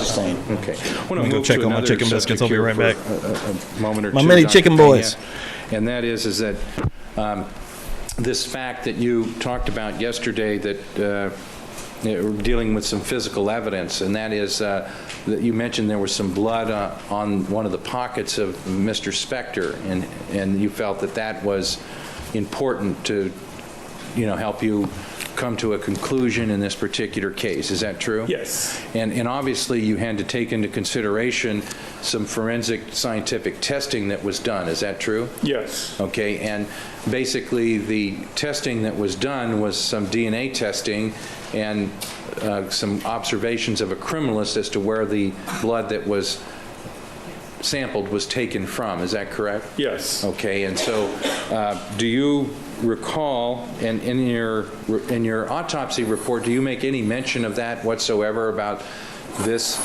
observation concerning the blood on Mr. Spector's pocket, on the inside of his pocket, essentially, correct? That's correct. Not in the autopsy report protocol per se, but it's on my worksheet, what are called 42 forms when we had the meetings, and that's when I learned about the blood in the left front pocket. Okay, and did you learn that from Mr. Renteria or Dr. Harold, or who did you learn that from? That was from Dr. Harold. Okay, did you ever meet with Mr. Renteria? Did he ever give you any information at all? He was at, I believe, 1 or 2 at the meetings at the most, but didn't say much, actually. Okay. Did he ever give you any results of any testing that he did, if he did any? No. Okay, so he was basically there, and it was Dr. Harold that was sort of giving you the information. Is that true? Yes. Okay, and did she say that she did the testing on these pants, or do you know? I don't recall. I believe she did the testing, I'm sorry, the blood stains on the pocket. That I'm pretty sure of. Okay, so because she seemed to have some familiarity with that from your conversations with her? Yes. Okay, so you talked with her about the pants, and she mentioned about the pockets and so forth, and the blood staining on the pockets. Is that true? Yes. Okay, and you learned that the DNA testing that was done tied that blood genetically to Lana Clarkson. Is that true? To Ms. Clarkson, that's Ms. correct. Clarkson. In other words, and you know how DNA tests do that in general. Is that correct? Yes. They can identify the genetic markers to a point where they know for sure, basically, where that blood comes from. Is that true? Yes. Okay. And did Ms. Harold tell you that these were visible blood stains? Yes. Okay. And so you knew that blood got there somehow. Is that correct? Yes. Okay. And did you make any assumption as to how that got there? No. Okay. Is it possible that blood got there by some means that wouldn't help you contribute, wouldn't contribute to any of your opinion as to manner of death? Objection, that's anything Sustained. That was a bad question. I apologize. In other words, you use that to help you determine manner of death. Is that correct? That's one of the components I use. That's correct. Okay. Just as a circumstance. That's correct. Okay. Now, in the way you characterized it, you looked at a number of things and you categorized them in a particular way. Is that correct? Yes. Okay. And you have an opinion page of your autopsy report that you did. Is that true? Yes. Okay. And that's where you set forth your opinions generally. Is that correct? Yes, in general. Okay. In general. And then in the body of your report, you get into the details as to why certain facts are more important than other facts. Is that correct? Yes, and or in notes on those 42 worksheet notes, those were important, yes. Okay, so your opinion page has a number at the top called number 12, is that correct? Yes. Okay, and next in order, Your Honor, 620, page Triple C. 17. Triple C. Triple C, thank you. I want to show you what's been marked Exhibit Triple C, Dr. Peña, and ask you if you recognize what this document is. I recognize it. Okay, what is Exhibit Triple C? This is page 17 for the jurors. This is my autopsy report that I generated, and Dr. William Sherry, S-H-E-R-R-Y, the senior deputy medical examiner, who was at the autopsy with me, also reviewed this and signed this report and concurred with the opinion along with the chief medical examiner, whose name is Dr. Lakshmanan. Objection, non-responsive. After, does he recognize the document and ask that the rest be stricken at this point, Your Honor? It's responsive. I'll strike it, though it certainly could come in later, but I'll strike it. The jury's admonished. Yeah, it was very responsive. Now, Dr. Peña, this opinion that you reached here with reference to the statement of your opinion, at the bottom you sum it all together as to what the basis of your opinion is. Is that correct? Yes. And if you could highlight this last paragraph here, I want to ask you a question about that.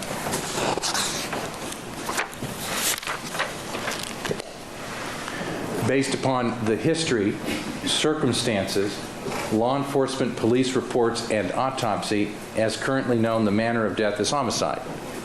Yes. Okay, and when we say homicide, we're saying death at the hands of another, and that you don't mean to say anything further than that. Is that correct? That's correct. Okay, and you don't.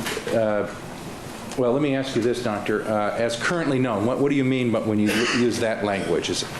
I mean that if other information should come in later, months down the line, years down the line, and it flips it maybe to an accident or a suicide, I will consider it if it's strong enough, and I'll meet with police personnel, whoever brings me the information. So I would reconsider. Okay. And now, has that opinion changed from the day that you authored that? No. Okay. Today, you still stand by that. That's still a general statement of your opinion today. Yes. Okay. As currently known, is that true? Yes. Okay. Now, when we talk about your opinion and the history, when you say history, give us just a general understanding as to what the scope of that is. The history of what? History of, in this case, the decedent, Ms. Clarkson. Okay. In this case, important to me would be, for instance, her medical history. Okay. Psychiatric history, as I described for you yesterday, where there is none, or no indication that I could find in the medical records. Okay. That's one example. Okay, so that would be the decedent's history, both medical facts and psychological information. This fucking guy. Meat my chicken biscuits. information to the extent it exists or doesn't exist. Is that correct? Yes. Okay, and then circumstances, give us a general overview of what you mean when you use that particular term. That's basically what happened, and as you recall from yesterday, the information I received when I first arrived at the scene, I get a statement right away. So I have to weigh that, at that point, and the validity of it, of course, and it seems to hold its ground throughout. Okay, so statements of what happened? Yes. Okay. And you talked about those yesterday, that you considered a number of different statements from different individuals, et cetera, correct? Correct. Okay, now, with reference to circumstances, does that mean that, does that deal with physical evidence also? Like, and we started this by talking about the blood on the pocket initially. It can, to some extent, it can roll into the next part, which is law enforcement police reports. That would be part of that also. Okay. So they kind of roll together, those two. Okay, so that could be a circumstance, but it could be in the police reports. That's correct. Okay, now the police, in this case, the Alhambra had a law enforcement interest in this case because it was in the city of Alhambra that the decedent died, correct? That's correct. And were they still at the scene when you arrived? I don't recall.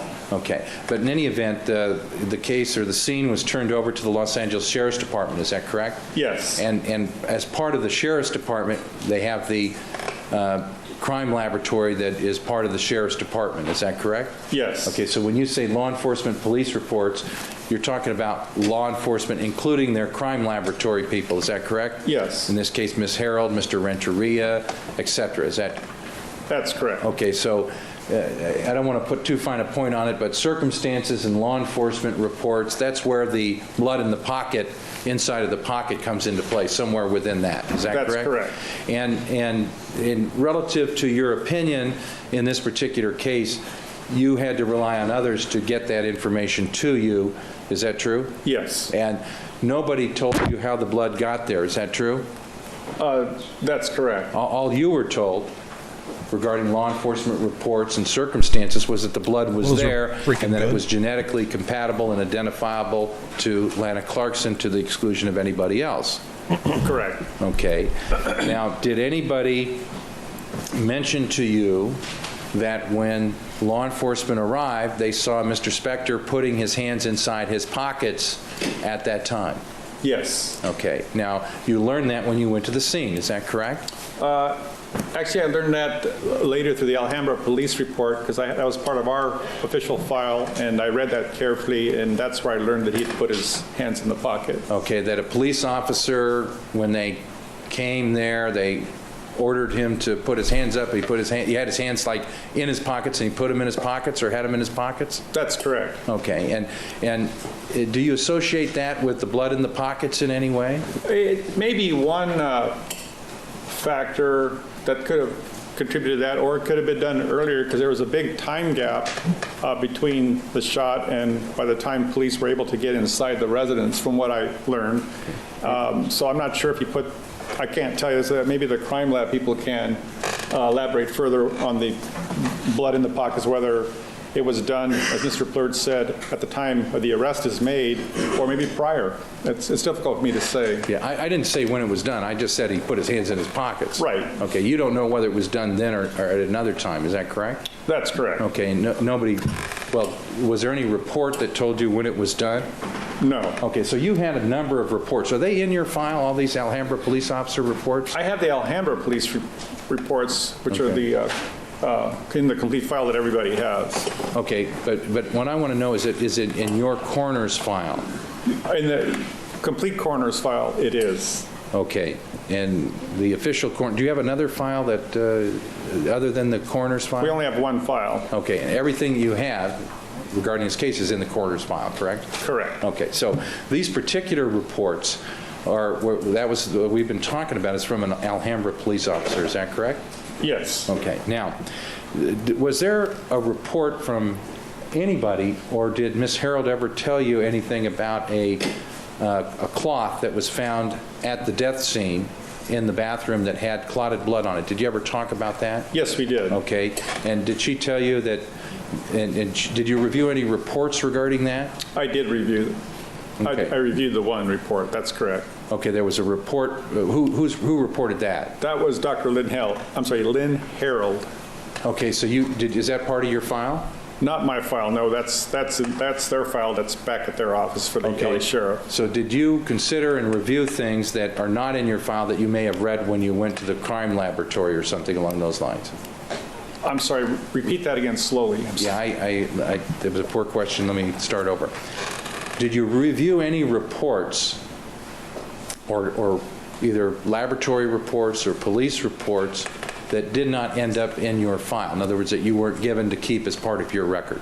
Yes. Okay. And when you did that, did you do that when you're at the coroner's office, or did you do that somewhere else? That was at the coroner's office. Okay. And how did you get these reports that did not get into your file? In other words, what were the circumstances? This is not uncommon. The LA Sheriff detectives, I forget the lieutenant who brought him over, to my boss, Dr. Lakshmanan, brought the packet for a review for one day. At that time, we go through them and verify the information as I described to you yesterday regarding, for instance, the gun, wiping, the pants, and also there was the towel.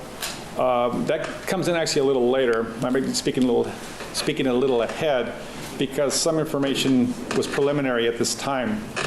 It doesn't finalize until into 2004. And there were other items. Okay, well, let's just talk about your review of records or documents, reports, laboratory tests, things like that. Somebody comes and shows you these for a day? That's correct, and they're turned back. Okay, and why wouldn't you keep them in your file? Because you are considering those to some extent, I take it. Is that correct? Yes. And you actually refer to those in your autopsy opinion page, your final report, correct? That's correct. Now, do you take notes of what you review when you review these records, like you're reviewing these? No, because usually what happens is that what I'll do prior to court, or the months prior I'm going to testify, usually, again, circumstances such as these, we do not testify to because the crime lab will do it. We usually just testify to cause of death, and with all the information provided, the manner of death is made clear to the jurors from my experience in testifying. What happened in this case, though, is that prior to testimony preparation for testifying for this case, for this Ms. Clarkson, I had a chance to actually get Ms. Harrell's complete file. I wanted it so I could prepare months in advance and review page by page the items that she had. Okay. And I could see asked that, somebody for to sure. bring it to you? I did. Okay. Is there any reason why you didn't get a copy of it, or? Very Gargamelish. I'm sorry? Okay. Well, let me ask you this question, Dr. Peña. When you have a meeting, like, say, with Dr. Harold or a criminalist regarding a case, it seems like in your coroner's file, you make a very careful note about what's said and significant things to you that you find important. Is that correct? Oh, yes. Okay. So when it's given verbally, you note it very carefully. Is that correct? Yes. Okay. Now, when you review a document like a police report or a laboratory report, in this case, Dr. Harold's report, you don't make any notes that you've even done it at all? No, I got in this case when you're referring to the diaper, what's it, the cloth diaper? Nothing in particular. Just you're reviewing this big file, and you don't make any notes at all. No, because they're in the file, and I just review the pertinent things that pertain to my report that I'm relying on and my notes that I had prior. Okay, but you don't make a note, like I read this in a report, and you don't make a note in your file that, well, I read about this is significant. You didn't know about it, and you're going to write that down. No. You don't do that? No. Okay, I understand. Now, but you reviewed her complete file. Did you review the Alhambra police reports also? The police report I reviewed is the limo driver's statement, which they had documented, and the arrest of the alleged perpetrator. I reviewed that, and that's all I think it was in a couple pages, if I remember correctly. Okay, well, we'll get to that at a later time, but in any event, getting back to this pocket thing, and I want to kind of tie that together with the diaper, not the diaper, but the cloth that we talked about, the rag that had clotted blood on it. Yes. You learned about that, is that correct? Yes. Did you learn about, in any of the documentation, the reports that the clotted blood on this cloth was genetically compatible with Lana Clarkson? Yes. Okay, so just like the pocket, inside of the pocket of Mr. Spector's pants, the diaper the cloth diaper, which is basically the cloth that we're dealing with. It was an old diaper that was used as a rag, apparently, had clotted blood that was also compatible to Lana Clarkson. Correct. And did you know from your investigation of the scene where that was located at the scene, the death scene? It was a bathroom on the first level floor. Kind of on the other side of the stairs, there's a little bathroom that people in the downstairs use? Yeah, I didn't see it at the scene, but that's where I recalled it in the report. Okay, so close, relatively 20 feet away from where the decedent was at, correct? About, yes. Approximately, give or take. And basically that it had some clotted blood on it, this cloth. Is that true? Well, described as clotted blood, diluted blood is another word that she put, implying that the towel was wet. In fact, it was wet when it was found. You noted that in your review of the records, correct? Yes. Okay. And was there any report from Dr. Harold that you reviewed in her entire file where Dr. Harold said anything about this cloth and that somebody had used it to wipe Lana Clarkson's face? I did not see that in a report. Okay. When you talked with Dr. Harold, did she indicate to you, did she talk about, her opinions as to the physical evidence and blood and things like that? At the meetings, we only talked about the two items, which is the gun wiping and the pants. Okay. That I recall. The other items that came in later, as I just described for the jurors, which is the cloth we're talking about now, that came in later and it's not in any of my notes, handwritten notes, as we just talked about. Okay. Did Dr. Harold say anything about the cloth being used to wipe the face of the decedent and all? In other words, to wipe the blood off or do something along those lines? I don't remember any conversation coming up, per se, and talking with her. Have you ever heard about that as it relates to this case, that the evidence suggests? No.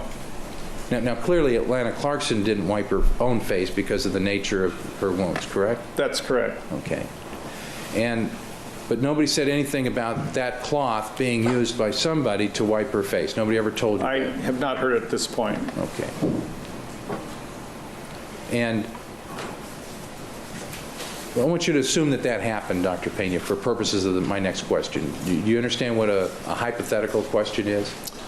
You've heard of those? I used to do research, and the hypothesis to you and I may mean different things, so you explain from a law term. Okay, I'm sure as an expert you've testified more than, about how many times, Dr. Peña? About 260. Okay, so you're not new at this. In other words, you've been in court a number of times under these circumstances, correct? Yes. And sometimes lawyers ask you to assume certain facts to be true for purposes of asking you a question. Have you ever encountered that to be the case? Yes, I have. Okay, that's what we know in the law, and our legal this dude's system, awesome. we call that I a like this guy, hypothetical too. question. And He's got his own the law emoji deals in here, with that guys. in a certain manner and so forth, but that's not to be your concern. You're just to assume the fact to be true for purposes of the question, and then answer the question if you can. Big dick energy. You understand? Let's just talk Okay. about it.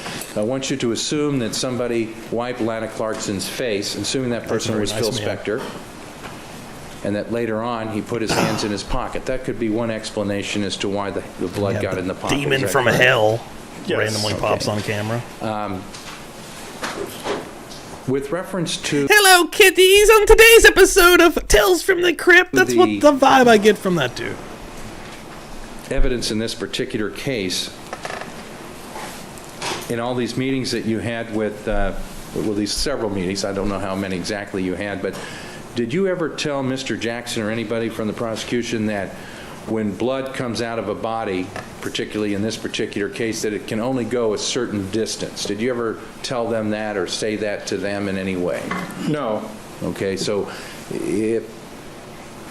would you have told them, based upon your education, background, and experience, that in a case such as this where somebody is shot, that blood could only go no farther than 3 feet? I did not tell him that. Okay, because you have no idea whether that's true or not. Is that correct? That's correct. Okay. In your experience, and it's rather limited, but have you been to death scenes where somebody was shot either by somebody else, the hand of another, or self-inflicted, where blood was outside of the body. In other words, at or near where the person was shot.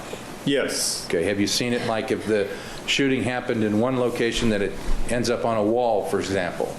Yes, I have. Okay, and that's the type of thing that if you do happen to go to a scene, you'd want to note and look at. Is that correct? Yes. Okay. And have you ever, without getting into what the blood is, whether it's spatter or drops or whatever, just that it's blood deposits, have you ever seen it in a gunshot case where it goes more than 3 feet or it's more than 3 feet away from the body? Objection. Improper hypothetical. It's vague and calls for speculation at this point. At this point, he's asking if he's ever seen that, and that's just a basic, general, broad question. I'll allow that, whether he's just ever seen that. I'm sorry, the question is just blood? Just blood? Like pools of blood? That's what I'm... Any blood, because Any blood, any kind of blood. That was my objection, that it's vague. Overruled. Overruled. You may answer. Regarding any type of blood, meaning clotted He'll let you know about it. blood, large globs Alan of blood, Jackson just got or small drops knocked of blood. down on I've that seen one. it. Okay. Like, for example, you've seen cases where somebody shoots themselves in the head and sit down, it's on the ceiling. Is that correct? Yes. 5, 10 feet away, whatever the distance is between their head and the ceiling, correct? Yes. Okay, and you've seen it, like if they shoot themselves in the temple, they're seated in a chair, you've seen it 5, 10 feet away on a wall. Is that correct? Correct. Okay. And you've seen blood deposits at scenes where somebody shoots themselves inside the mouth. In other words, that the gun is placed in the mouth, either upwards or downwards or whatever the case may be, where you see that blood gets deposited 5, 10 feet away. Isn't that true? You've personally seen that? I'm trying to recall, that would be in San Diego, because I went a lot on some of the suicides, because they were a little confused whether there was suicides versus homicides. And I can't recall too many, to be honest with you, on that. Okay. I want to talk a little bit about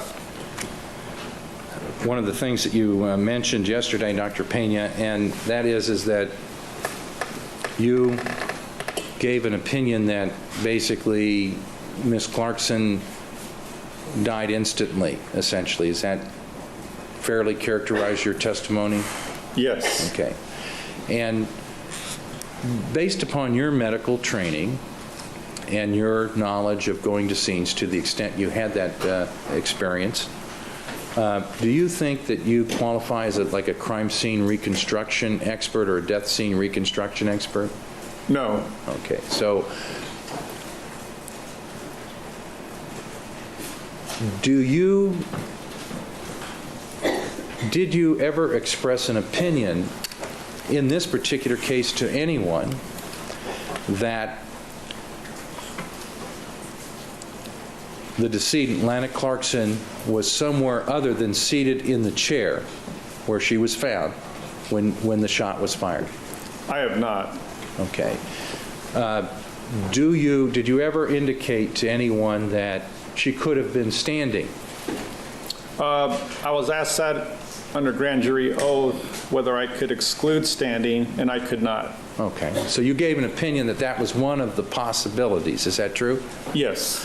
Okay. And if she was standing in accordance with that possibility, is it your opinion that she would have been standing somewhere near the chair? Correct. Okay. And you still hold that opinion? Well, she's either in the chair or standing near the chair. That's correct. Okay. So you don't know whether at the time she was shot, she was standing or seated in the chair. Is that correct? That's correct. So if she was standing, just to assume that possibility as being correct, because it is one of the possibilities according to your opinion, is that true? Yes. Okay. How would she have fallen into the chair? In other words, what would have been the, what would have had to have happened? It's a tough one for me to describe, but my assessment of that she would be almost nearly ready to sit down, perhaps, because she's a tall lady. She's as tall as me, which is 5'11", and I can imagine her perhaps trying to maybe leave the residence, putting her shoes on, but maybe she's starting to squat down, perhaps, to get that type of wound to her mouth, and then slump back, of course, into the chair. But she was standing. That's my interpretation of that. Okay. Or, of course, if she's sitting in the chair, which I won't go into anymore, she was obviously sitting, and that's how I interpret that. Okay, so you don't exclude the possibility that she could have been standing, is that correct?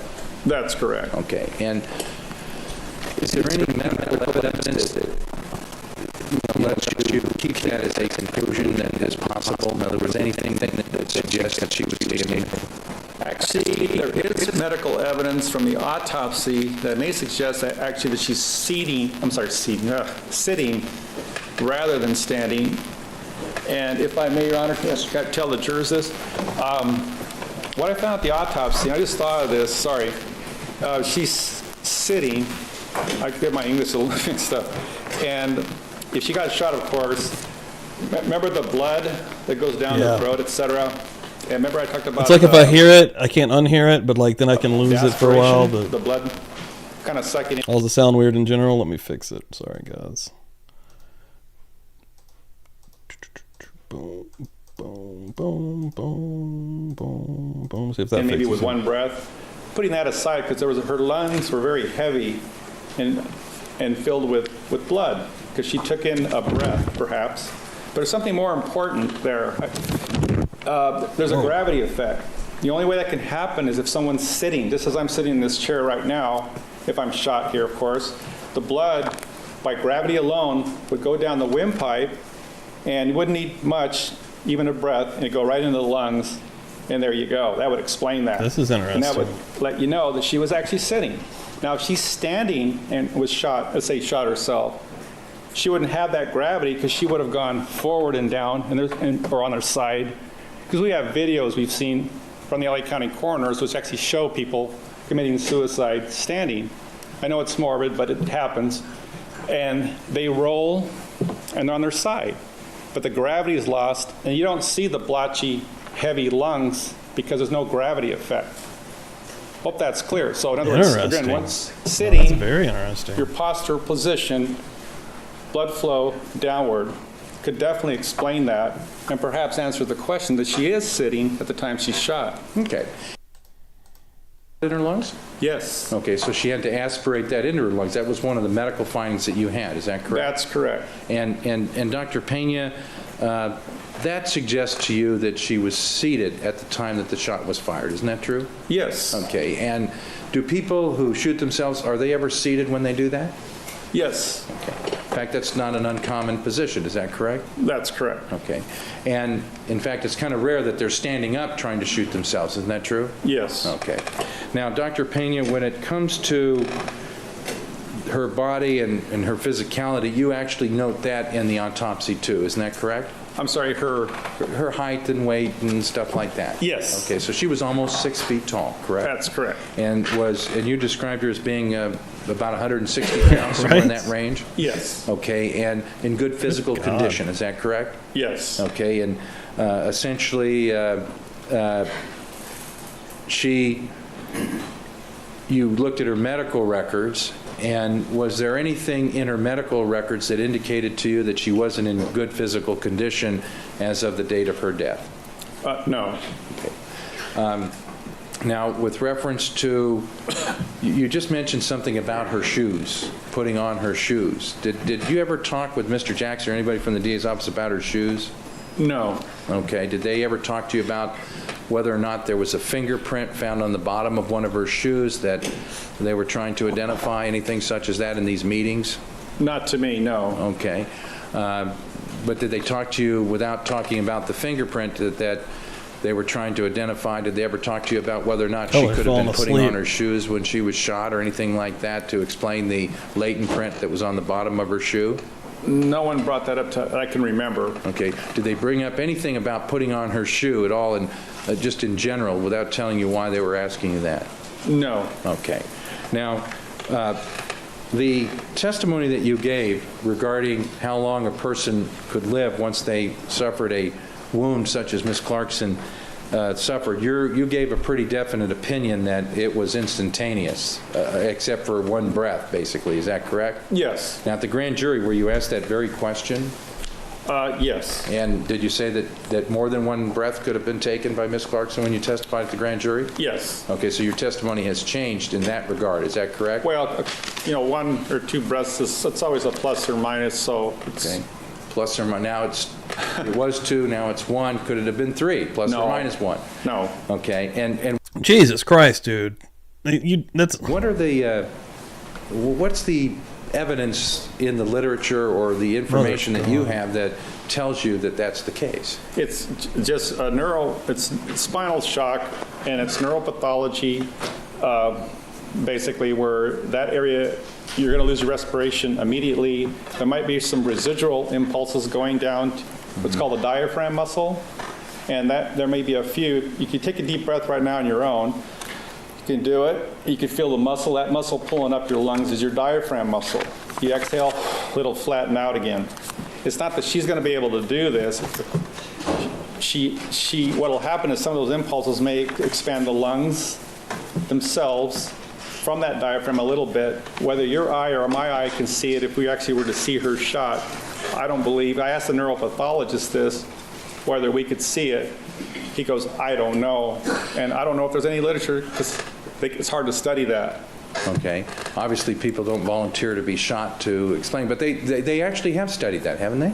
I don't know. They probably have. Yeah, with like, judicial hangings or executions, where somebody's neck is broken, which is essentially the same thing that happened here. The spinal cord was completely severed. That's a little different, because I don't know if the cords get severed there. The neck is just, it's a vulve, which is stretched, and that's totally different. Okay. I'm sorry. What'd I say? It's a vulve. Yeah, A, that's with an A? Sorry. A vulse, yeah. A-V-U-L-S-E, correct? Well, sorry.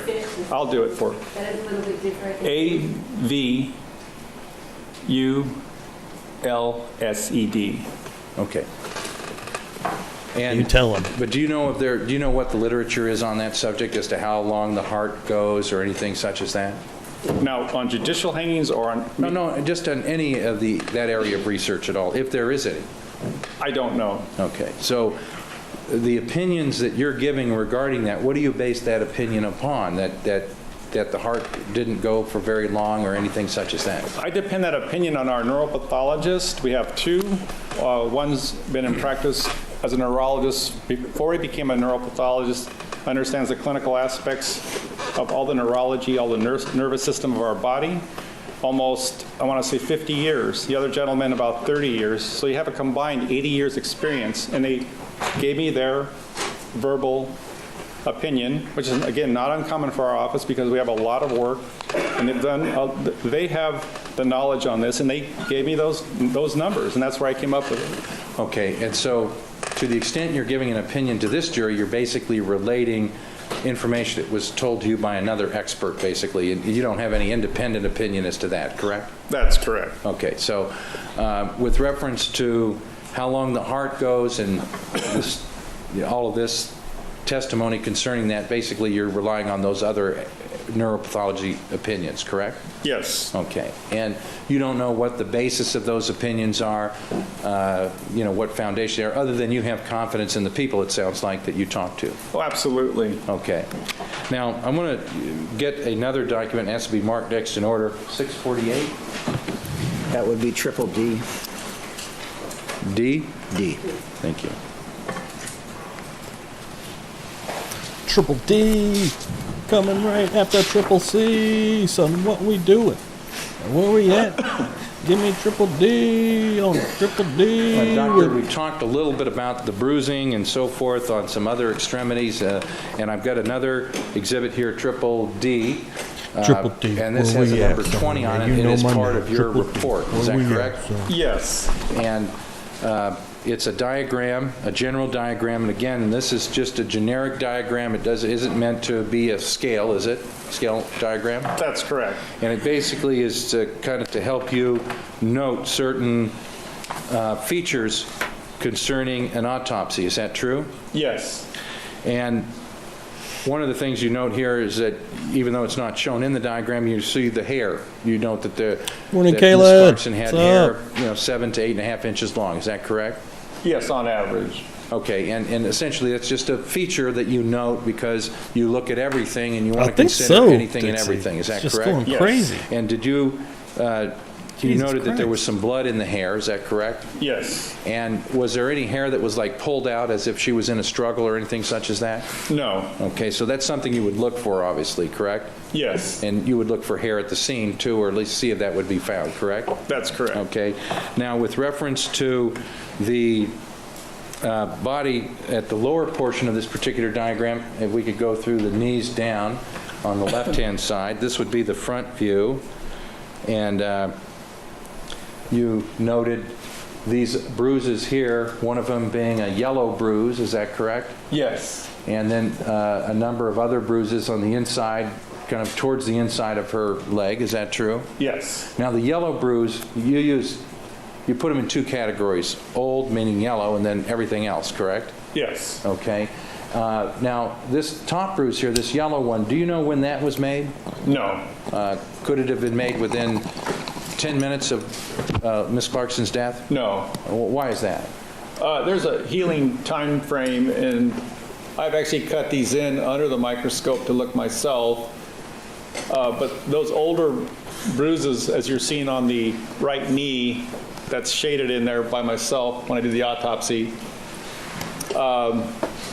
it clearly, from my experience, is older by the color rather than recent. And that's all I can tell you, just based on experience and Okay, visualization. the next one down, the one that's 1 inch by 3/4 inch, faded purple is the way you described it? Yes. Could be hours old, days old? I wouldn't go to days, but maybe up to a day. Okay. Could it be a day and a half? It could be. Okay. 2 days? That's pushing it. Okay. Why did you put faint or faded?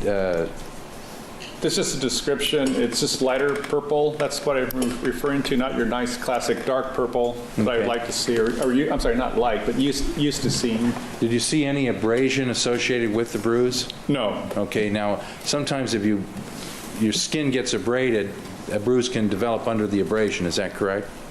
Sometimes, yes. Okay. And with reference to the one lower on the left leg, That's the right leg. excuse me, the right leg, you described that as faint purple, Yes. no age determination? I'd just say it's recent. Okay, recent, and you've used that term and defined it. Now, anything on the front of the left leg, you don't see anything, but you note some type of a yellow band or whatever? Just our ID band, the coroner's band that we'll put on. Okay, very good. Now, Dr. Peña, if we could look at the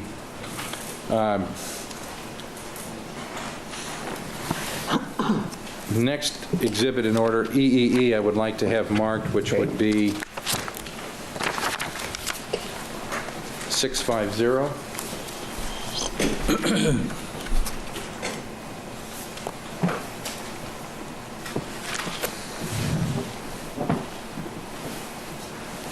Okay, do you recognize this document? Yes.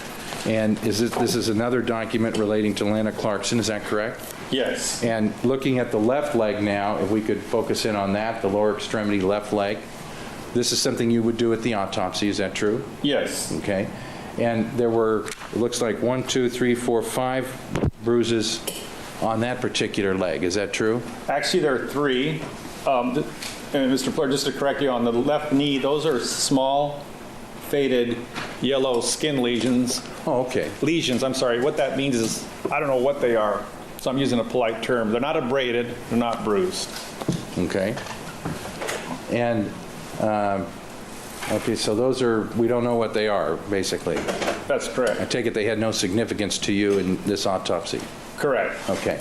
Well, we've got 3 bruises, and then if you look over to the back of the right leg, you've got another 2 bruises that are there too. Is that correct? Yes. Okay. And you describe each one of these. They're purple. They, you describe what they look like, and you give the approximate size. Is that true? Yes. And would it be correct, Dr. Peña, that as to all the bruises on Miss Clarkson's legs that you observed, did they all look similar, or were some different, or could you give us a characterization as to what they looked like?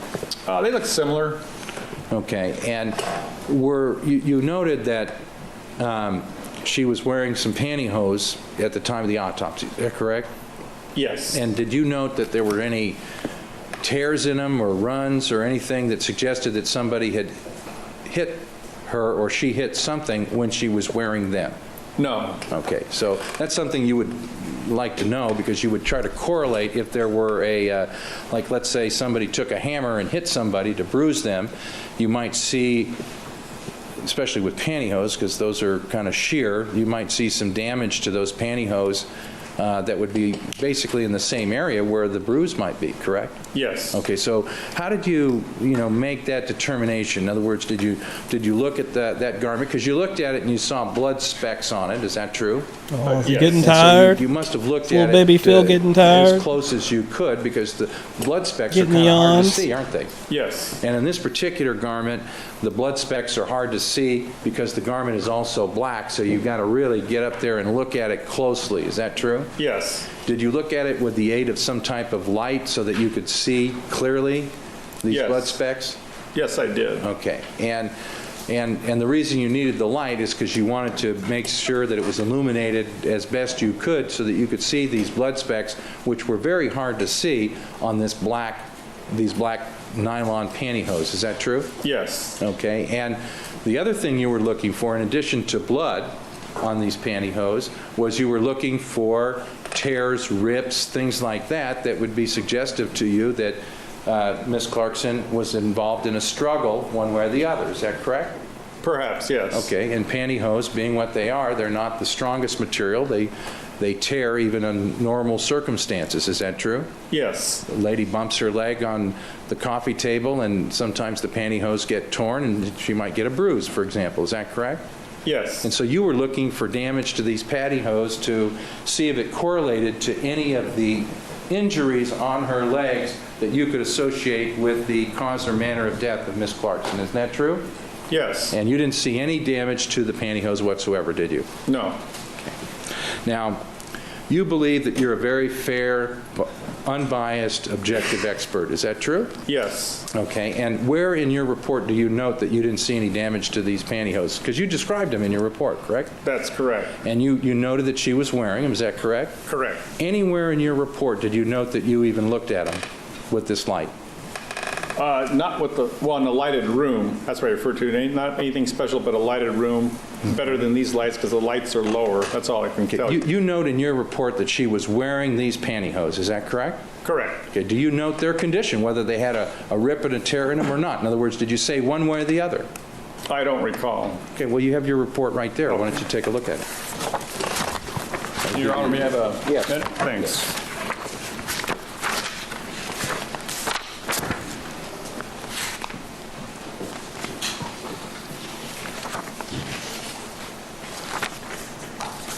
Well, under clothing on page 7, and it continues to page 8 on my autopsy report, it's item number 4. I described the black nylons. Right. And I described from the left hip shows some blood present from prior movement of body. And I don't describe any type of tears. However, if I'd seen some, I would have noted them. That's my usual practice. If there's none there, normally I do put unremarkable, but here I did not, so I apologize. Unremarkable would be the word you would use to say nothing, there was no damage. That would clue somebody in that you looked at them, but you didn't find anything to show like Back a to the defect, heavy a stare tear or down. something along those lines. Usually, that's correct. Okay, but you didn't do that in this case, did you, Dr. Peña? That's correct. Okay, and you didn't even mention that there were blood specks over these pantyhose. Is that true? I did on the left side. Okay. Now, but you do not know how these blood specks got there. Is that correct? You just know that they were there. Correct. when you looked at the clothing, and you not only looked at the clothing, the pantyhose, you looked at all the other clothing also. Is that true? Yes. Did you did that the day that the body was taken to the medical examiner's office? And partly at the scene, that's correct. Partly at the scene, okay. And you did that with Ms. Lintamoot and Ms. Nelson, is that correct? Yes. Okay, and so it was kind of a joint effort where all of you were studying and looking for this information that you thought might or might not be pertinent to your overall evaluation of this case. Is that true? Yes. Okay. And at the same time that you looked at the pantyhose, you noted the shoes. Isn't that true? Yes. Okay. And when you were looking at the clothing and doing all that, both yourself and Ms. Lintamoot and Ms. Nelson all had gloves on. That's standard procedure. Is that true? Yes. So that you wouldn't contaminate the clothing or leave your fingerprints on the shoe or anything such as that, correct? Yes.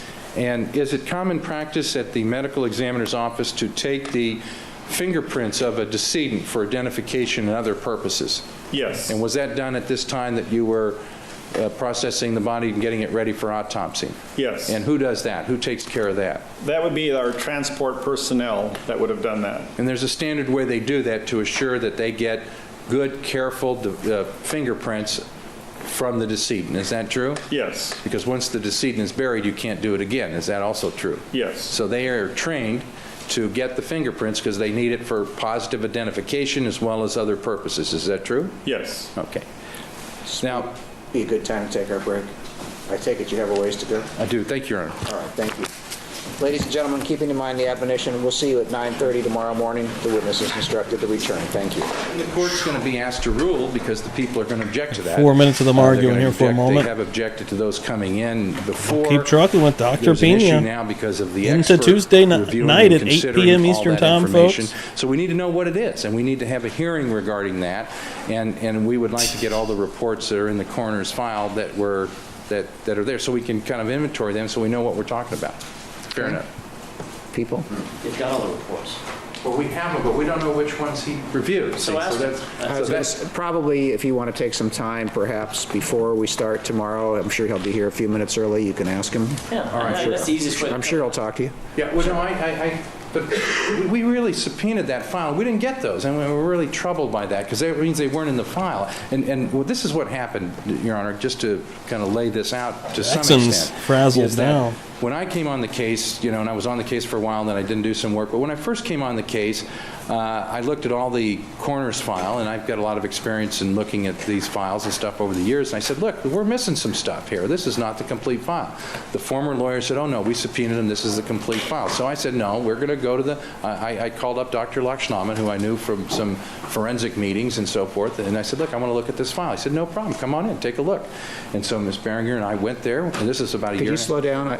About a year and a half ago, a year or so ago, we went there. We didn't mean you to get quiet. Just slow down. Okay. Finally, I get to see the file because the initial people didn't want to let me see it, but Dr. Lakshmanan personally intervened.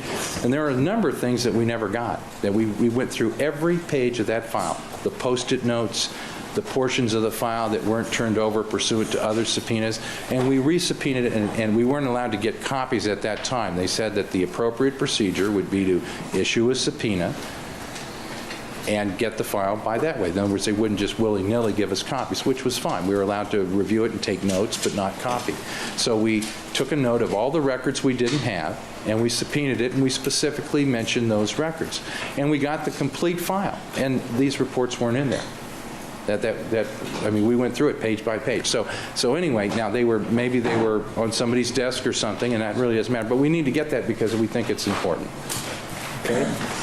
Once again, I would ask Mr. Ford to turn around 180 degrees and ask Dr. Peña which of the Alhambra reports that Mr. Plord and the rest of the defense team have in their possession, which did he look at? Okay. There's the problem solved, I think.